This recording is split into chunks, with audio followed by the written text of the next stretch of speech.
Bonjour à toutes et à tous, merci de vous être déplacés pour cette table ronde dédiée au handicap. Nous avons malheureusement beaucoup de retard, donc je vous demande vraiment au maximum d'être concis dans l'interaction et de se respecter au niveau du temps de parole, que ce soit équitable pour nous tous, parce que nous avons un public d'experts en situation de handicap, c'est un peu compliqué pour eux. Je me présente très rapidement. Je suis Caroline Pilastre, handicapée visuelle à plus de 80%, très impliquée dans cette cause depuis de nombreuses années et éditorialiste dans des émissions de débat d'actualité à la télé et à la radio. Nous allons commencer avec un témoignage fort, celui de Philippe Aubert. Je vais lui demander de se présenter et ensuite on enchaînera sur la présentation des coprésidents, ainsi que du reste des intervenants.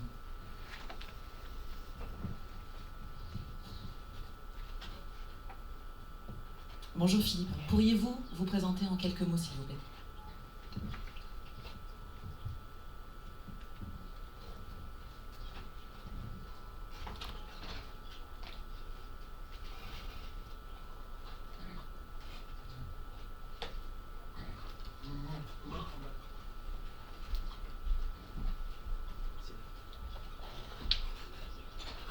Invitation à participer à cette deuxième édition du G500. J'ai entendu parler de l'événement par le biais de mon ami Pierrick Couriot, que je remercie au passage. Cela me fait plaisir d'être là parmi vous et de pouvoir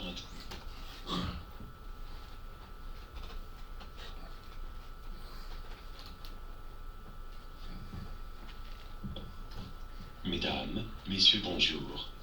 Avant tout, je tiens à remercier les organisateurs pour leur invitation à participer à cette deuxième édition du G500. J'ai entendu parler de l'événement par le biais de mon ami Pierrick Couriot, que je remercie au passage. Cela me fait plaisir d'être là parmi vous et de pouvoir intervenir sur scène. Pour les personnes qui ne me connaissent pas, ni comment je m'exprime, c'est simple, je suis Philippe Aubert. Je n'ai pas la fonction de parole depuis la naissance. Je fais de grands mouvements avec mes bras, car je ne peux pas les contrôler. Et je vous parle entre guillemets grâce à une synthèse vocale que je commande avec les yeux. Ce dispositif me permet d'être conférencier, d'être enseignant ou consultant auprès d'entreprises, de pouvoir contribuer à faire évoluer les politiques publiques de par mon implication comme membre du CNCPH depuis janvier 2020. Auteur d'un livre appelé Rage d'exister, paru en 2018, j'ai la joie d'avoir été nommé à présider le Conseil pour les questions sémantiques, sociologiques et éthiques du CNCPH depuis 2 ans. Pour un type qui ne peut pas parler seul, je suis maintenant le porte-parole de plusieurs associations et collectifs sur les outils de la communication alternative et améliorée. J'ai pu poser une question au président Macron à ce sujet fin avril dernier à l'Élysée. J'ai pour ambition de poursuivre mes études avec une thèse de doctorat. Olivier Véran nous dit qu'il faut renouveler la démocratie en continuant d'innover et d'expérimenter. Je pense que mon parcours, comme vous le constaterez par vous-même, est propice au changement des mentalités. Merci Philippe. Merci beaucoup. Merci. Pardonnez-moi, je vous présente rapidement Franca, qui sera entre autres mon binôme visuel.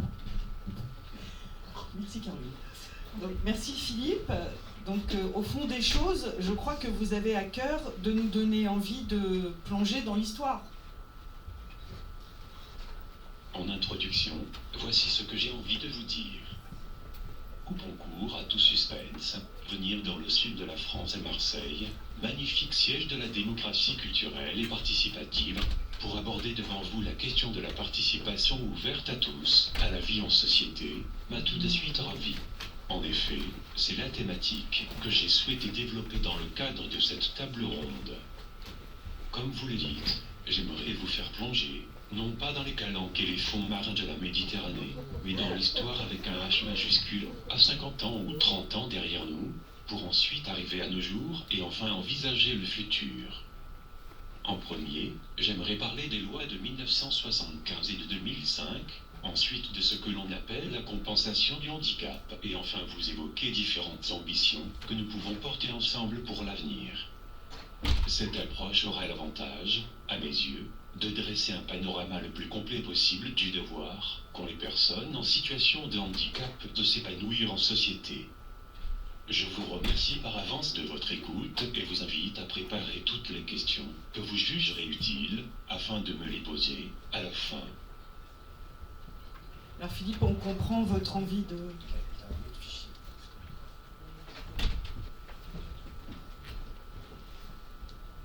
Je souhaiterais parler en priorité des lois de 1975 et de 2005, puisqu'elles ont notamment trait à la question de la participation.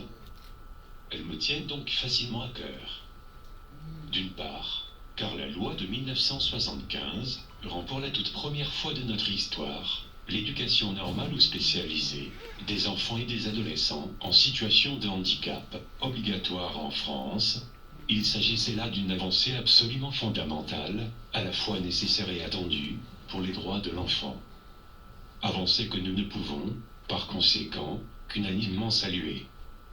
D'autant que l'État s'était engagé à prendre en charge toute ou partie des dépenses afférentes à l'enseignement et à la formation professionnelle des personnes concernées. Et qu'il va de soi que la participation pleine et entière de chacun, a fortiori des personnes en situation de handicap, à la vie en société en général, dépend grandement du niveau d'études et de formation atteint. Le premier article de la loi de 1975 érigeait, par ailleurs, la prévention et le dépistage du handicap sous toutes ses formes au rang d'obligation nationale. Ce qui n'est pas rien. Sans compter que cette loi instaure le Conseil national consultatif des personnes handicapées, dont je suis membre depuis la mandature de 2020. En clair, cette loi est historique. J'en suis fier, et ne cesserai d'en promouvoir l'esprit général, bien qu'elle fût en partie abrogée par l'ordonnance du 22 juin 2000. D'autre part, cela me tient à cœur, car la loi de 2005 renforce cet élan de solidarité nationale en faisant de l'accès aux droits fondamentaux et à la pleine citoyenneté de chacun une réalité clairement atteignable. Et ce, indépendamment de l'état physique et psychique des personnes. Scolarité, travail et vie deviennent dorénavant des cadres à part entière d'action des pouvoirs publics, ce dont nous ne pouvons que nous réjouir. Les familles et les proches ne sont pas en reste, puisqu'eux aussi bénéficient, avec cette loi, du soutien de l'État, ce qui va, cette fois-ci, dans le sens du droit de mener une vie privée familiale, normale, si je peux utiliser ce terme.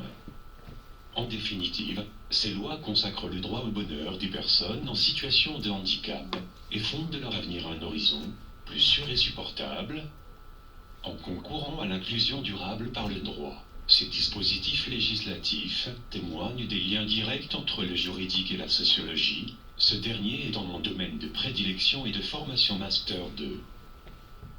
Autant dire, dans ce cas, que le droit est une science sociale à part entière, et que celle-ci peut améliorer et servir le quotidien des personnes, y compris celui de celles et ceux qui sont en situation de handicap. Nous sommes plusieurs à rêver, dans ce cas, que le législateur s'en rappelle dans le cadre de la fabrique de la loi.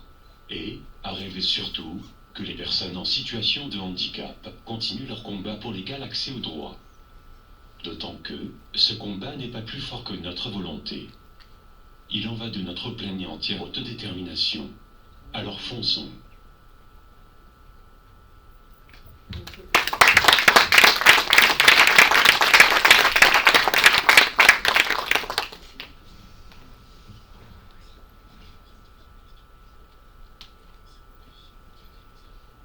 Vous aurez compris qu'il y a un petit temps de latence parce qu'il faut déclencher l'autre logiciel qui est préenregistré. Donc merci, on comprend bien Philippe, votre envie de vous engager, votre rage d'exister, comme le dit le titre de votre premier livre. Mais parmi les freins actuels, la question de la compensation du handicap n'est-elle pas centrale ? Permettez-moi, chère Caroline, de commencer ce deuxième propos en vous partageant quelques anecdotes. La vie m'a montré, malheureusement, que le handicap était encore trop souvent associé au malheur et que les personnes en situation de handicap sont prises pour des oiseaux de malheur. En contre-pied de cette idée reçue, idée qu'au passage je trouve clairement déplorable, j'ai rapidement fait le choix d'apparaître comme le visage du bonheur. Ceci est une référence à mon poème préféré, Le Cancre de Prévert, que je ne résiste pas à vous réciter là. Soudain le fou rire le prend, et il efface tout, les chiffres et les mots, les dates et les noms, les phrases et les pièges, et malgré les menaces du maître, sous les huées des enfants prodiges, avec les craies de toutes les couleurs, sur le tableau noir du malheur, il dessine le visage du bonheur. Ce poème me touche, car son message est fort et fait écho au fait que j'aime la vie, j'aime ma vie. Je me suis trouvé des refuges poétiques pour habiter le monde, comme nous y invitait le poète et philosophe allemand, Hölderlin. Je suis depuis toujours un fan de la chanson française à texte. Depuis qu'un éducateur m'a permis d'appréhender la musicalité des chansons de Bobby Lapointe, par exemple. Depuis, dans ma tête, trottent les mélodies de plein de chansons, ainsi que les thèmes musicaux de certains films. Par exemple, je me souviens encore, avec émotion, de la musique du film Jeux interdits, musique qui, à 2 ans et demi, apaisait mes nuits loin de mes parents, dans mon premier foyer internat spécialisé. J'ai toujours eu le ressenti d'un espace à franchir entre moi et les autres, un espace-temps plein d'équivoques et de malentendus qui ne débouchaient pas forcément sur un entre nous. Mais un espace-temps qui était une voie à conquérir, quoi qu'il en coûte. Un tiers inclus étrangement présent, un pont sans rive stable et sûr, mais une route de vie qui ne peut être évitée pour exister, même s'il faut prendre quelquefois des chemins de traverse, ou faire l'école buissonnière pour la trouver. Il y a plusieurs années, je me suis forgé un duo de concepts pour m'expliquer ce ressenti. D'une part, la validification correspondant à la négation du handicap en raison de ma volonté d'égalité d'opportunité avec mes pairs dits valides, et d'autre part, la randification ou le regard obnubilé par les limitations jusqu'à éliminer l'hypothèse de mes capacités. En tout cas, ce que je vous propose aujourd'hui, c'est de considérer comme traduction les moyens de franchissement de cet espace que je viens d'évoquer sans pouvoir le définir. Je vous parlais de mon audace, qui fait parfois de moi le cancre dont parle Prévert. En voici donc une autre, celle de traduire sans trahir, de naviguer entre randification et validification pour franchir l'espace entre moi et les autres, entre handicap et valide, faute de meilleurs termes. Cette démarche que je viens de vous décrire est profondément fondatrice pour moi, car elle gère l'incontournable dilemme entre l'expérience sensible et le discours réflexif. J'ai d'ailleurs fait des études pour avoir une certaine maîtrise du discours réflexif et de la théorie. Mais je dois reconnaître que je partage avec des auteurs, comme Corinne Pelluchon, Armure Rosa, Baptiste Morisot et d'autres, l'idée que nous avons une bataille politique et culturelle majeure à mener pour restituer aux sensibles et aux vivants leur importance dans nos manières d'être et de rendre compte de nos existences. Par conséquent, peut-on apprendre à se sentir vivant, à s'aimer en tant que vivant? Je ne veux pas perdre ce que j'ai appris avant même de posséder les moyens du discours. Je crois profondément qu'il faut d'abord partir et toujours revenir à cette expérience existentielle d'avant, à celle-là même située au-delà du discours. Ma toute première rédaction scolaire rendait compte d'une amitié profonde et complice entre mon camarade Sylvain et moi, alors que nous ne possédions ni parole, ni langage. Ce recentrage sur ma sensibilité, sur notre sensibilité, en rompant avec la coupure entre nature et culture, comme nous y invite Philippe Descola, est la clé de l'audace créative, intuitive et imaginative dont nous avons besoin. Quel sens donner à ce processus, à ce passage? D'où part-il et où conduit-il?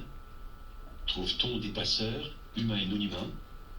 Je prétends que les personnes en situation de handicap sont toutes des bricoleurs de génie de la vie. Avec peu, ils font beaucoup. Pour moi, leur expérience, notre expérience, est un réservoir immense de résilience, de créativité et d'humanité pour notre société, pour notre République. Au moment de passer le bac, je me souviens m'être entendu dire, de façon péremptoire, à quoi sert d'envisager de passer le bac et de faire des études supérieures, puisque tu n'auras jamais d'activité professionnelle. Ton destin, c'est de vivre en foyer occupationnel. Beaucoup de choses ont évolué depuis cette époque. Nous sommes maintenant une génération nouvelle. Je l'appelle la génération vestiaire, en référence à la série télévisée du même nom, gentiment insolente et décomplexée. Cette génération veut plus, et que davantage.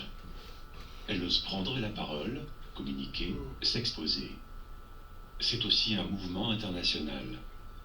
Non seulement cette génération demande qu'on reconnaisse ses droits, mais avant tout ses capacités, ses habiletés, mais ce n'est pas tout, puisqu'elle revendique aussi ses compétences, ses connaissances, ses œuvres et ses créations, et j'ajouterai, ce qui est essentiel, ses responsabilités. Elle se veut responsable pour elle, mais aussi pour l'ensemble de la société. Elle se veut pleinement citoyenne.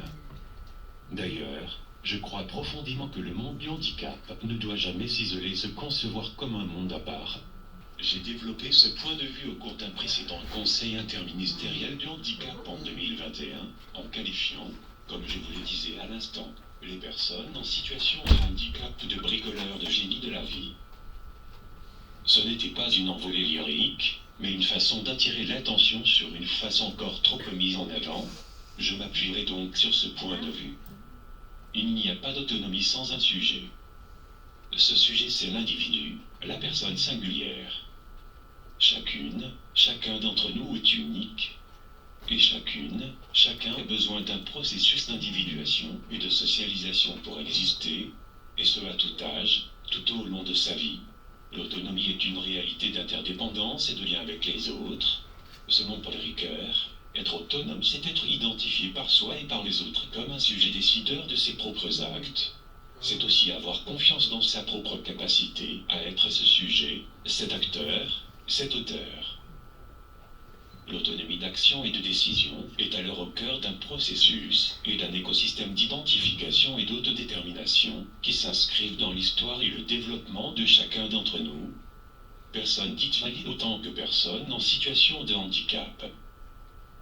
Mais, comment s'inscrire positivement dans ce processus si l'on est a priori, du fait de son handicap, présumé incapable et donc irresponsable? Comment, dans ces conditions, attester de son potentiel? Toute personne en situation de handicap, quel que soit ce handicap, visible ou non, connaît cette épuisante injonction d'être soi et de croire en soi. Malgré l'opinion dévalorisante ou agressive des autres, c'est une charge psychique énorme, stérilisante et destructrice. Elle rend souvent difficile, ou même impossible, inaudible la construction et l'expression de sa joie et de sa force de vivre. Pourtant, nous sommes tous et toujours autonomes dans un cadre contraint. L'autonomie se traduit alors par le fait de pouvoir choisir, pour soi-même, ses règles de conduite, l'orientation de ses actes, mais aussi les risques encourus. Bien évidemment, je ne nie pas mes besoins d'aide.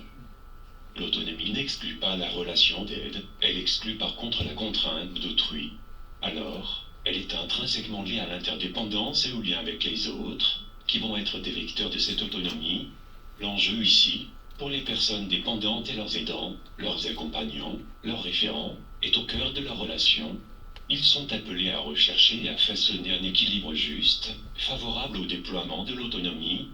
Pour conclure sur cette deuxième partie, sache que j'ai effectué le début de ma scolarité dans un EREA, établissement régional d'enseignement adapté, à la croisée des chemins entre éducation nationale et éducation spécialisée.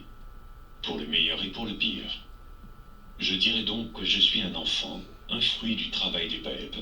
Pour cela, je leur suis profondément reconnaissant. C'est pourquoi il était précieux pour moi de prendre la parole aujourd'hui, pour vous proposer un regard alternatif sur la participation. C'est d'ailleurs très intéressant de parler de compensation du handicap aujourd'hui, car en parallèle de ce G500 citoyen, sont organisées les assises des ressources des personnes dites handicapées, par le CNCPH, là, ce 9 juin 2023, de 9h30 à 17h. La démocratie délibérative, dont parlait Olivier Véran, ne devrait jamais laisser de côté les personnes privées de parole comme moi. J'ai une place à part entière à occuper dans le cadre de votre démocratie alternative, que vous qualifiez tout à tour de délibérative et de consultative, et je tiens, comme tout un chacun, à revendiquer mon droit de participation haut et fort. Le délégué interministériel parlait hier de démocratie plus liquide. J'aime cette idée. Dans ce cas, liquéfions-nous. Liquéfiez-vous pour moi, et je me liquéfierai pour vous.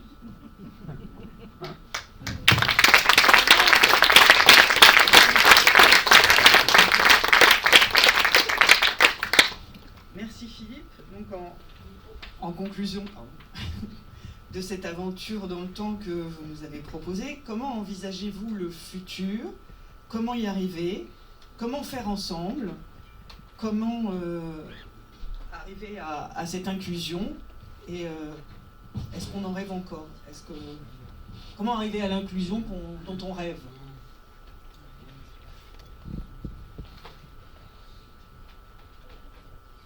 Pour cet instant, je vous propose d'entamer un voyage ensemble dans le temps. J'aimerais vous évoquer comment j'envisage le futur des 10 années à venir pour les personnes en situation de handicap, entre défis et opportunités, pour un parcours fluide qui priorise les aspirations de la personne. Quelle serait mon audace si j'osais exprimer des certitudes à ce sujet? Soyons plutôt modestes et estimons d'ores et déjà que je vais vous évoquer des pistes de réflexion à imaginer ensemble et surtout à réaliser collectivement. Je vais me baser sur les expériences que je peux vivre au quotidien, sur les rêves que j'ambitionne, ainsi que sur mon expertise de sociologue. Cependant, je suis bien conscient que le futur comme Philippe Aubert le souhaite, ou l'envisage, n'est pas forcément celui qu'envisagent les autres, en situation de handicap, ou non d'ailleurs.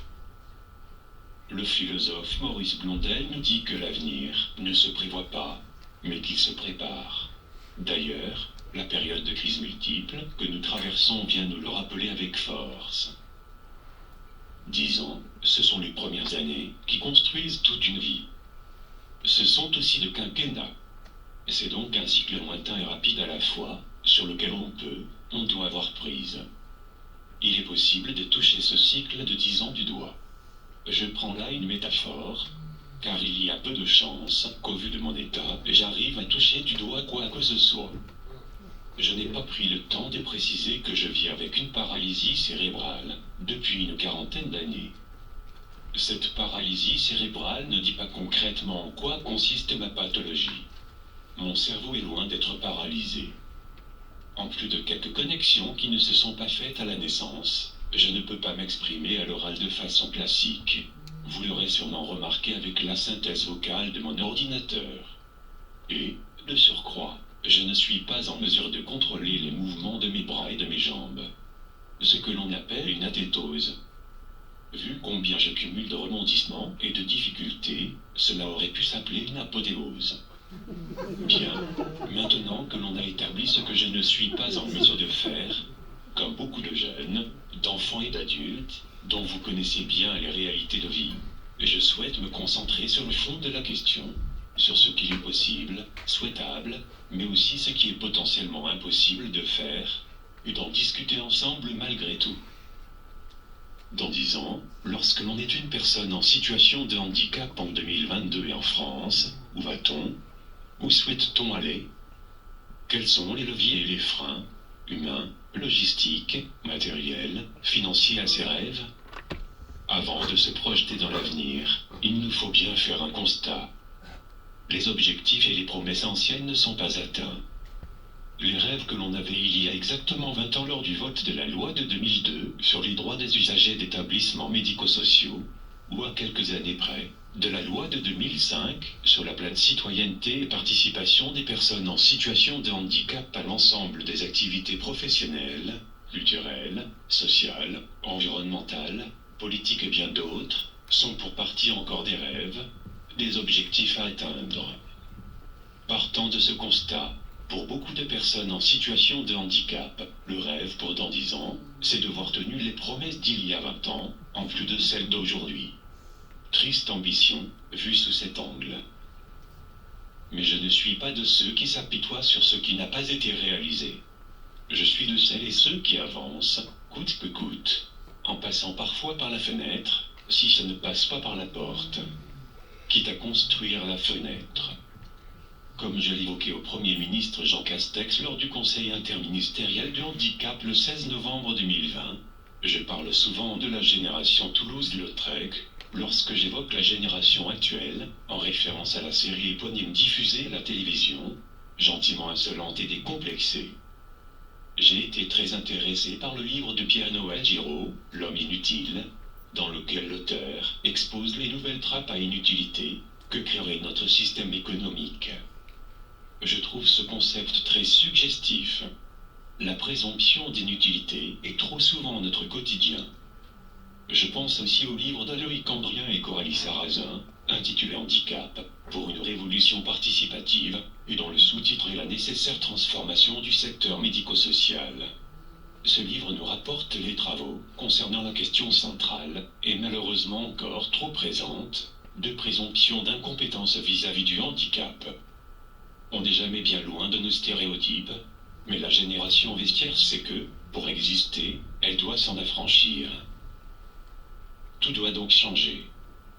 La Covid-19 nous a déjà amené à revisiter plusieurs fois la notion de personnes vulnérables, par exemple. Je sais bien qu'il n'est ni évident, ni simple de concentrer d'abord son attention sur les capacités, pour mieux examiner ensuite les difficultés, les empêchements et les inaccessibilités. Cela se heurte à beaucoup d'habitudes, de représentations et de préjugés, de biais cognitifs et de procédures administratives. Je crois que nous avons toutes et tous ensemble un travail très intense à effectuer, à court et à long terme. Les 10 années à venir ne seront donc pas de trop. Dans l'optique d'un changement de paradigme et d'évolution positive au pluriel de la société, passant du modèle médico-social au modèle participatif et inclusif, il est nécessaire de mieux introduire un esprit de recherche et d'expérimentation, de co-construction et d'évaluation, non plus pensé pour, ni simplement avec, ceux qui sont directement concernés, mais bien par ces derniers, dont les expertises tiennent autant des savoirs que des compétences. La clé de voûte de ce travail, c'est la reconnaissance de l'expérience singulière de toutes les personnes en situation de handicap, comme étant notre capital commun, faciliter son expression et aider à la communiquer, traduire sans trahir. Merci infiniment Philippe pour ton témoignage très fort. Je pense qu'on peut l'applaudir. Je vais vous présenter le co-président ainsi que monsieur. Nous allons commencer par Madame Katia Dayan. Bonjour Katia, qui est présidente de l'entreprise adaptée Les Papillons de Jour. Vous pouvez l'applaudir. Merci à vous. Madame Brigitte Lante, qui est conseillère spéciale du think tank de l'association Handicap, République et Société et présidente de Tous pour la République. Voilà, je sais que ça te tient à cœur. Et monsieur Pierrick Couriot, un ami qui est président du think tank association Handicap, République et Société et qui se trouve en visio aujourd'hui parmi nous. Je vais vous laisser parler de la question de l'accessibilité et de l'inclusion. Tous les sujets liés au handicap sont des sujets prégnants, mais on sait que l'accessibilité universelle en est un en particulier. Katia, tu veux commencer ? Oui, alors je voudrais juste préciser. Tu as le micro ? Oui, ça y est, c'est bon. Je ne fais pas semblant d'être malvoyante, vous le voyez ? Hein ? Il n'y a pas de problème. Donc déjà, bonjour messieurs, bonjour mesdames, merci d'être présentes. Voilà pour cet entretien. J'ai été très bouleversée et très touchée par ce que l'on vient d'entendre. Je suis présidente d'un groupe d'agences de communication en France. Voilà. Petit TB, Havas, tout ce que vous connaissez autour de la communication. Mais je suis une entreprise adaptée et j'ai choisi de l'être volontairement.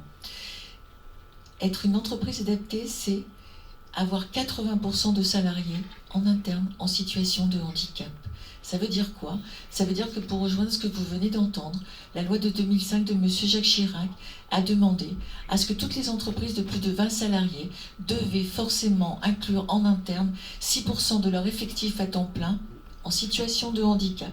C'est une obligation d'État, c'est une loi, auquel cas elles auraient une énorme amende que l'on reverse à la GFIP, ou alors elles devraient travailler par le modèle économique, donc des CAT et des ESAT qui sont de centres de travail pour personnes en situation de handicap lourd ou des entreprises adaptées.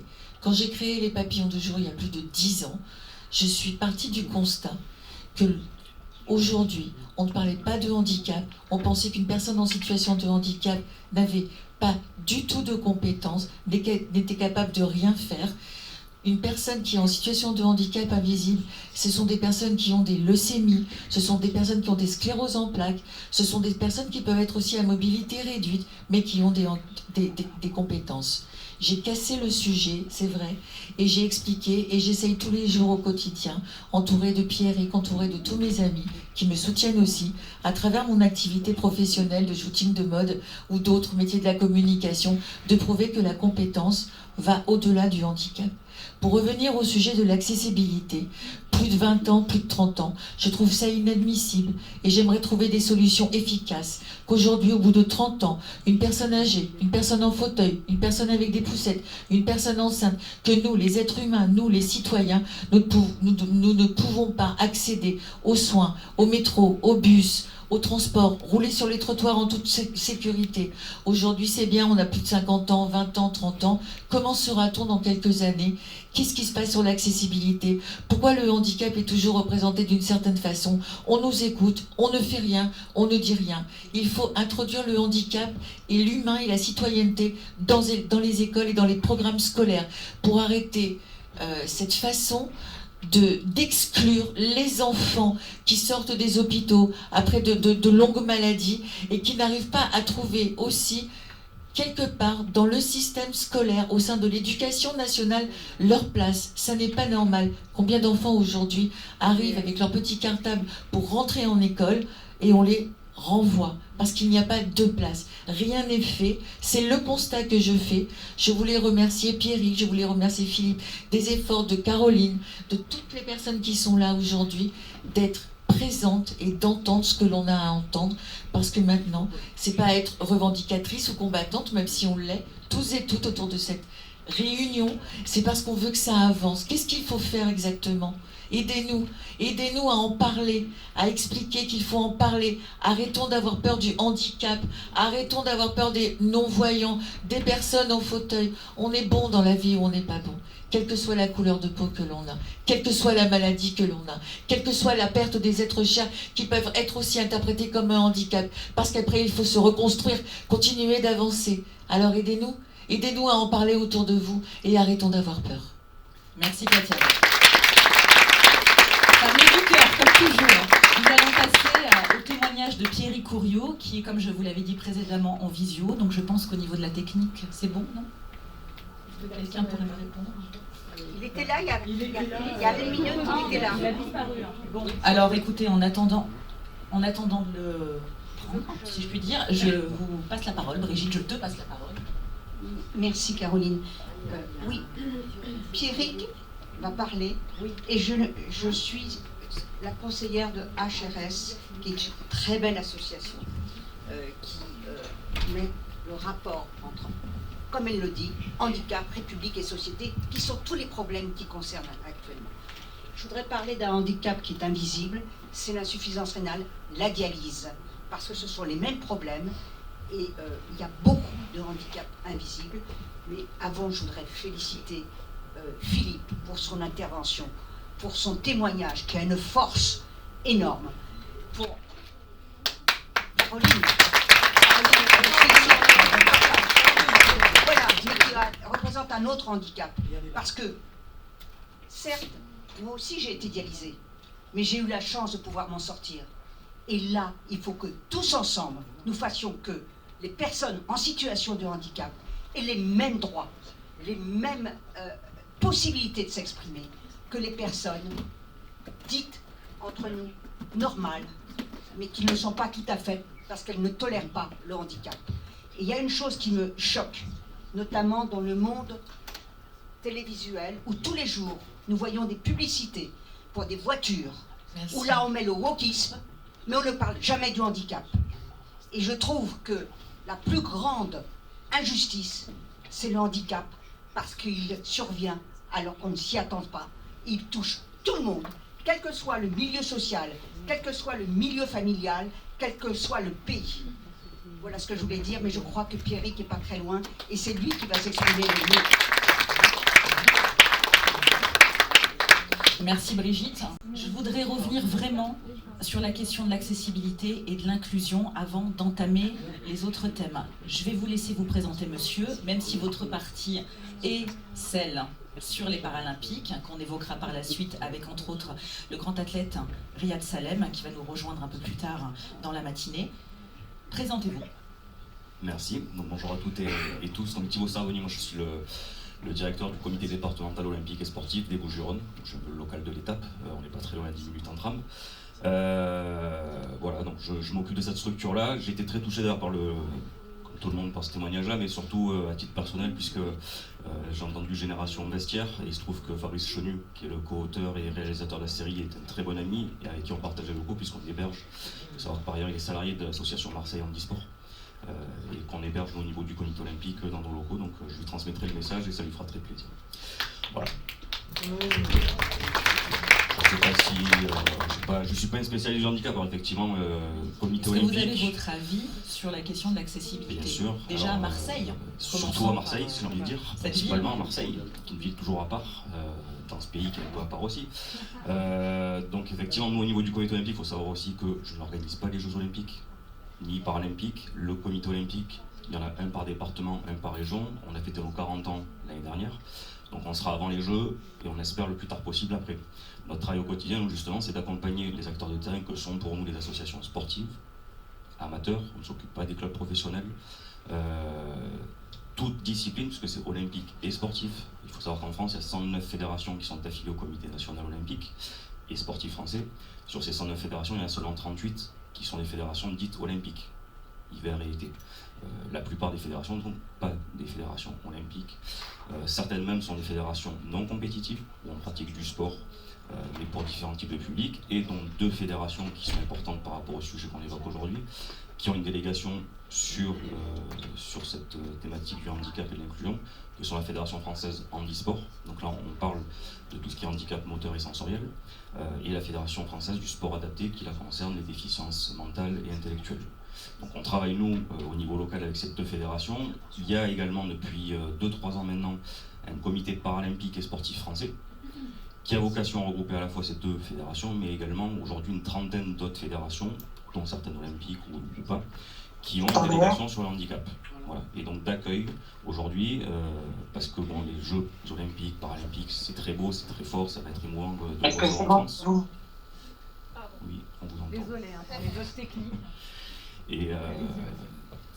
Et donc le gros du combat, et de notre travail nous au niveau du comité départemental olympique et sportif, c'est de permettre justement au quotidien à des enfants, des moins jeunes, de pouvoir accéder à la pratique sportive. C'est pas que pour les Jeux paralympiques, c'est pas que pour les compétitions. Et donc là, on rentre dans les notions d'accessibilité. On le disait à Marseille, transport en commun. Je pense que pour certains, vous avez eu le plaisir de découvrir aujourd'hui. Accessible à Paris, c'est malheureux, hein.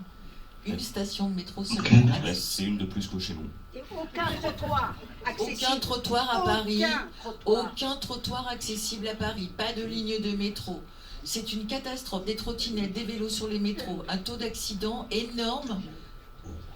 Ce qui est le pire, c'est que les hôpitaux ne sont pas accessibles. Voilà. S'il te plaît. Voilà. Que chacun se respecte au niveau du temps imparti. Je suis la méchante maîtresse de cérémonie. J'aimerais que tout le monde puisse s'exprimer. Et je vous redonne la parole bien évidemment après. On pourrait prendre 30 secondes la parole parce que Oui, bien visiblement c'est un entre-soi. Mais Non, pas du tout. Il y aura une peut-être interaction dire avec quelque le chose public. à ce sujet-là.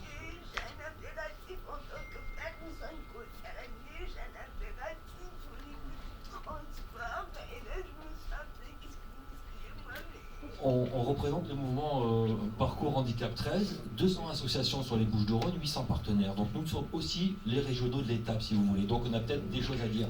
Mais je ne dis pas le contraire, mais pardonnez-moi monsieur, je ne vous avais pas vu. D'accord, mais peut-être qu'on vous a pas briefé.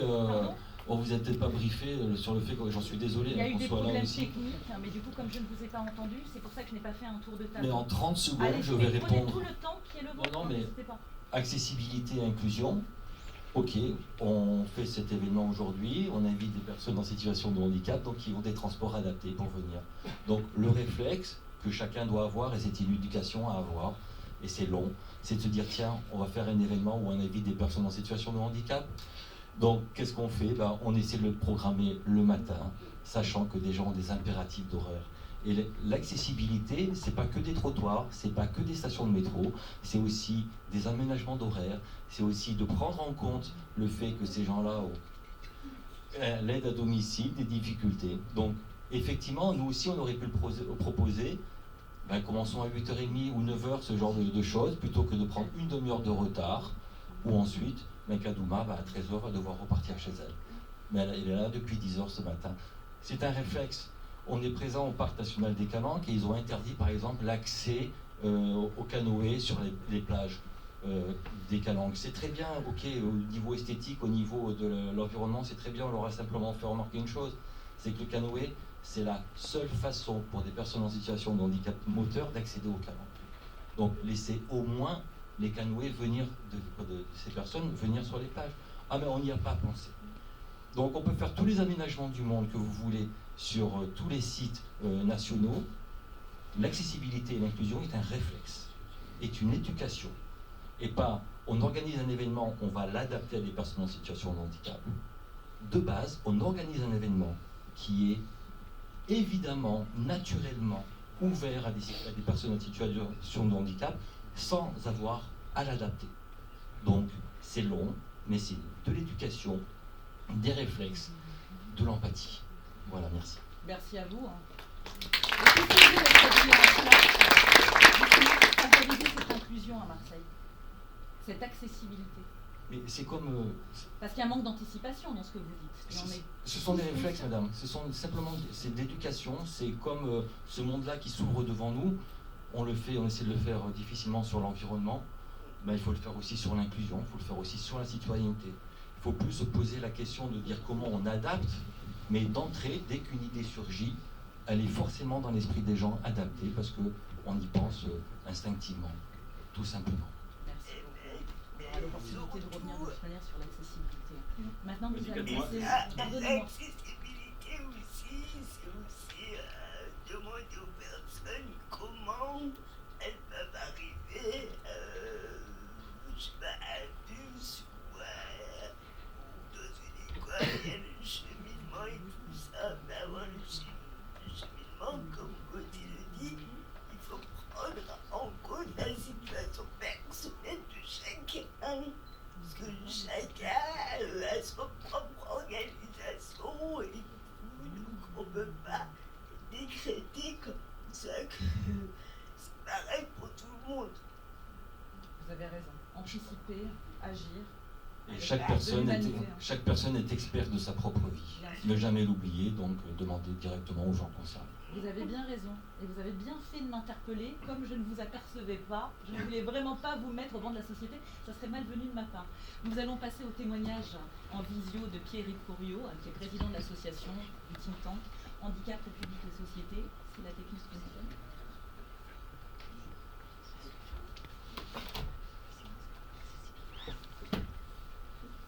Bonjour à tous, est-ce que vous m'entendez? Oui, on t'entend très bien. Bon, on va pas faire semblant, on se connaît. Je voudrais que tu nous donnes ton opinion sur l'accessibilité universelle, l'inclusion des personnes en situation de handicap, et que tu nous parles de ton parcours, s'il te plaît, Thierry. Alors, donc pour ceux qui ne me connaissent pas, je suis Pierre-Yves Couriot, président de Handicap, République et Société, laboratoire d'idées qui s'est constitué suite à la crise sanitaire, parce que nous avions constaté que la place des personnes handicapées dans la société française avait été gravement fragilisée par cette crise sans précédent. Et avec cette fantastique équipe qui travaille à mes côtés, nous avons porté plus de 70 propositions pour remettre le handicap au cœur de la République. Car oui, aujourd'hui en France, plus d'un public sur deux n'est pas accessible près de 18 ans après le code de la loi de 2005. Aujourd'hui, vous avez 2 fois plus vite de risques d'être au chômage quand vous êtes en situation de handicap. Aujourd'hui, malheureusement, si la compensation a été instituée, hélas, il n'a pas été consolidé depuis. Et donc, c'est toutes ces fractures qui sont sociales, territoriale et humaine qu'il nous faut rassembler, réparer pour justement accompagner l'ensemble de nos citoyens. Quand aujourd'hui vous avez des difficultés sur l'éducation, qui est la mère des batailles, avec très nombreux élèves qui sont scolarisés à temps plein, des prises en charge difficiles à organiser qui pètent, que les élèves passent de classe en classe sans valider les acquis, on est en train de fabriquer les chômeurs de demain. On est en train de se priver du potentiel. Il faut qu'on soit en capacité d'y répondre par des professionnels, des équipes formées, par une coopération sur les mêmes sites entre l'éducation nationale, la médico-sociale, pour résoudre cette première inégalité de destin dès la racine. Ensuite, sur l'emploi, on a 2 fois plus de réels chômage que de situation de handicap. Je l'ai dit, les personnes handicapées sont à trop de compte. Ce n'est pas le cas aujourd'hui. Et donc, pour y répondre, je crois qu'une des propositions qui doit être mise sur le devant de la scène, c'est celle d'un temps partiel thérapeutique de longue durée. Pour qu'on soit en capacité de concilier aménagement du temps de travail et en temps. Pour redonner dans la société française. Pardon.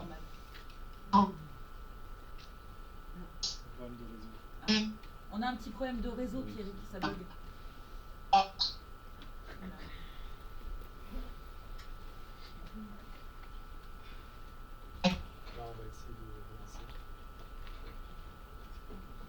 Moi, je suis maman d'une petite fille qui a 8 ans, qui est en situation de handicap lourd. Pardon de vous interrompre, est-ce que vous pouvez vous présenter? Oui, alors je suis Mona Jafarian et je prends la parole aujourd'hui parce que depuis que ma fille est née, je mène un combat sans relâche pour qu'elle puisse vivre comme n'importe quel autre enfant et pas en raison de son handicap, mais en raison de la société dans laquelle elle est obligée de vivre aujourd'hui. Je vais essayer d'être très concise, mais en fait, quand on a un enfant en situation de handicap, je crois que c'est vous, madame, vous disiez, ça vous tombe dessus et personne n'est à l'abri. Effectivement, ça nous est tombé dessus, on avait une chance sur 25 millions, il y a 400 cas dans le monde, c'est tombé sur nous. Et j'ai réalisé que dès ses 3 ans, même pas, dès ses 2 ans, elle a été refusée à la crèche, puis refusée en maternelle, puis 1 an et demi d'attente pour une prise en charge, donc on a dû le faire en privé, parce qu'on avait les moyens de le faire. Donc une famille qui n'aurait pas les moyens se retrouverait à ne pas pouvoir aider son enfant à progresser. On m'avait diagnostiqué qu'elle ne marcherait jamais. Un médecin a même employé le terme de légume. Elle a fini par la force du travail de son père, de moi-même, de psychomotricien, de kinésithérapeute, à marcher. Aujourd'hui, elle marche, pas comme les autres enfants, mais elle marche, elle saute, elle fait du trampoline. Mais tout ça, on a dû le faire nous-mêmes. C'est 2 ans d'attente pour avoir une orthophoniste. C'est des mairies qui vous disent nous, on ne peut pas la prendre en charge parce que ça nous demande trop de temps, à 2 ans. Alors, je ne sais pas, un bébé en crèche, ça ne marche pas, ça ne parle pas, mais pourtant on le prend en charge. Donc l'exclusion, elle est déjà à ce niveau-là. Ensuite, l'enfant grandit, et plus il grandit, et plus vous vous rendez compte que cette société n'est pas faite pour eux, que les pouvoirs publics proposent des solutions au rabais. Alors oui, les AESH, donc pour ceux qui ne savent pas, ce sont donc des assistantes de vie qui accompagnent des enfants en situation de handicap dans les écoles. Elles ne sont pas formées. On les envoie au casse-pipe, on leur donne 60 heures de formation, quel que soit le handicap de l'enfant. Donc je ne sais pas comment avec 60 heures on peut être formé à tous les handicaps, donc c'est pas possible. Et surtout, on a 2 solutions. Soit votre enfant va dans un IME, donc dans une structure où il est exclu du reste de la société et on est dans l'entre-soi du handicap, soit on l'envoie à l'école avec une AESH non formée, donc les 2 solutions ne sont pas possibles. Donc effectivement, après des heures et des heures de concertation, et monsieur a raison, avec soit des parents d'enfants en situation de handicap qui ne peuvent pas parler, donc on doit parler pour eux, soit avec des personnes en situation de handicap qui sont les mieux placées pour dire ce dont elles ont réellement besoin, on a créé des structures qui s'appellent des EEA ou des unités d'enseignement maternel autisme où le médico-social rentre dans les écoles, donc des gens qui ont 2, 3, 4 ans de formation et qui peuvent être avec nos enfants à l'intérieur des écoles pour leur permettre d'être en inclusion. Mais encore une fois, on ne met pas le budget, donc il n'y a pas de suite. Donc nos enfants se retrouvent sans structure. Et donc c'est des assos privés qui doivent prendre le relais. Il y a entre 2 à 5 ans d'attente aujourd'hui pour un enfant pour entrer dans un IME. Donc est-ce que vous vous rendez compte qu'aujourd'hui, il y a des dizaines de milliers d'enfants en France en 2023 qui sont chez eux, des parents en souffrance parce que leurs enfants ne peuvent pas être pris en charge comme n'importe quel enfant. Ça veut dire qu'on va à l'encontre de la Convention des droits des enfants, à l'encontre des droits de l'homme. La France est condamnée année après année. Et on continue à nous dire, oui, mais il y a des améliorations. Oui, mais les AESH, on les a un petit peu augmentés. Mais c'est scandaleux. C'est scandaleux. En fait, c'est vraiment scandaleux. Et à chaque fois, on nous dit, mais qu'est-ce qu'on peut faire? Comment on peut réfléchir Mais débloquer les fonds. En fait, il suffit juste de débloquer les fonds pour améliorer les structures de prise en charge et pour que nos enfants ne soient pas laissés au banc de la société. Et je pense que le monde du handicap se porterait beaucoup mieux et on n'aurait pas à faire tout ça si en fait les personnes en situation de handicap étaient tout simplement considérées comme des êtres humains. C'est tout. C'est la seule chose que je voulais dire. Voilà.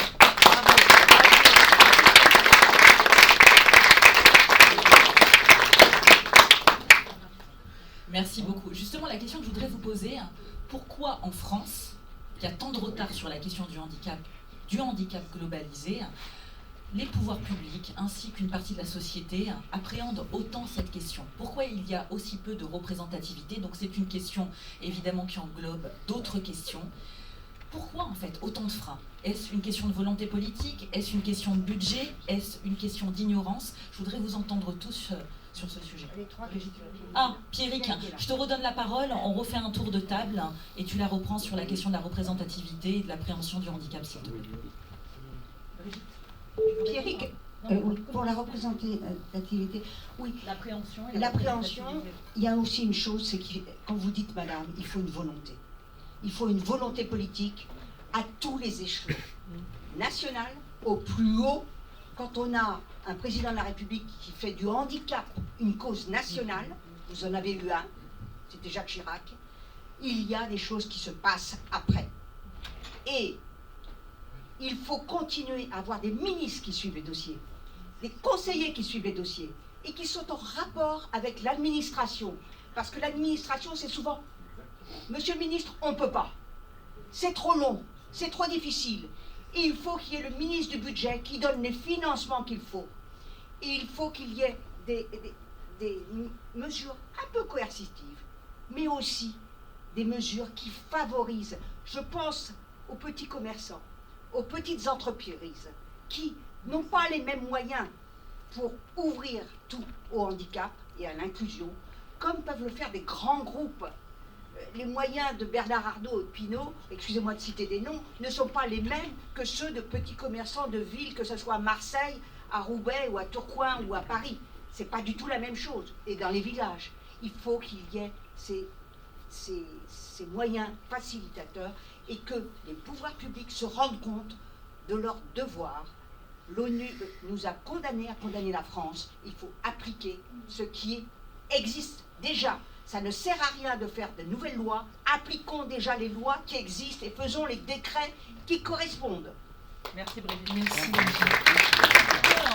Un micro à Catel, s'il te plaît.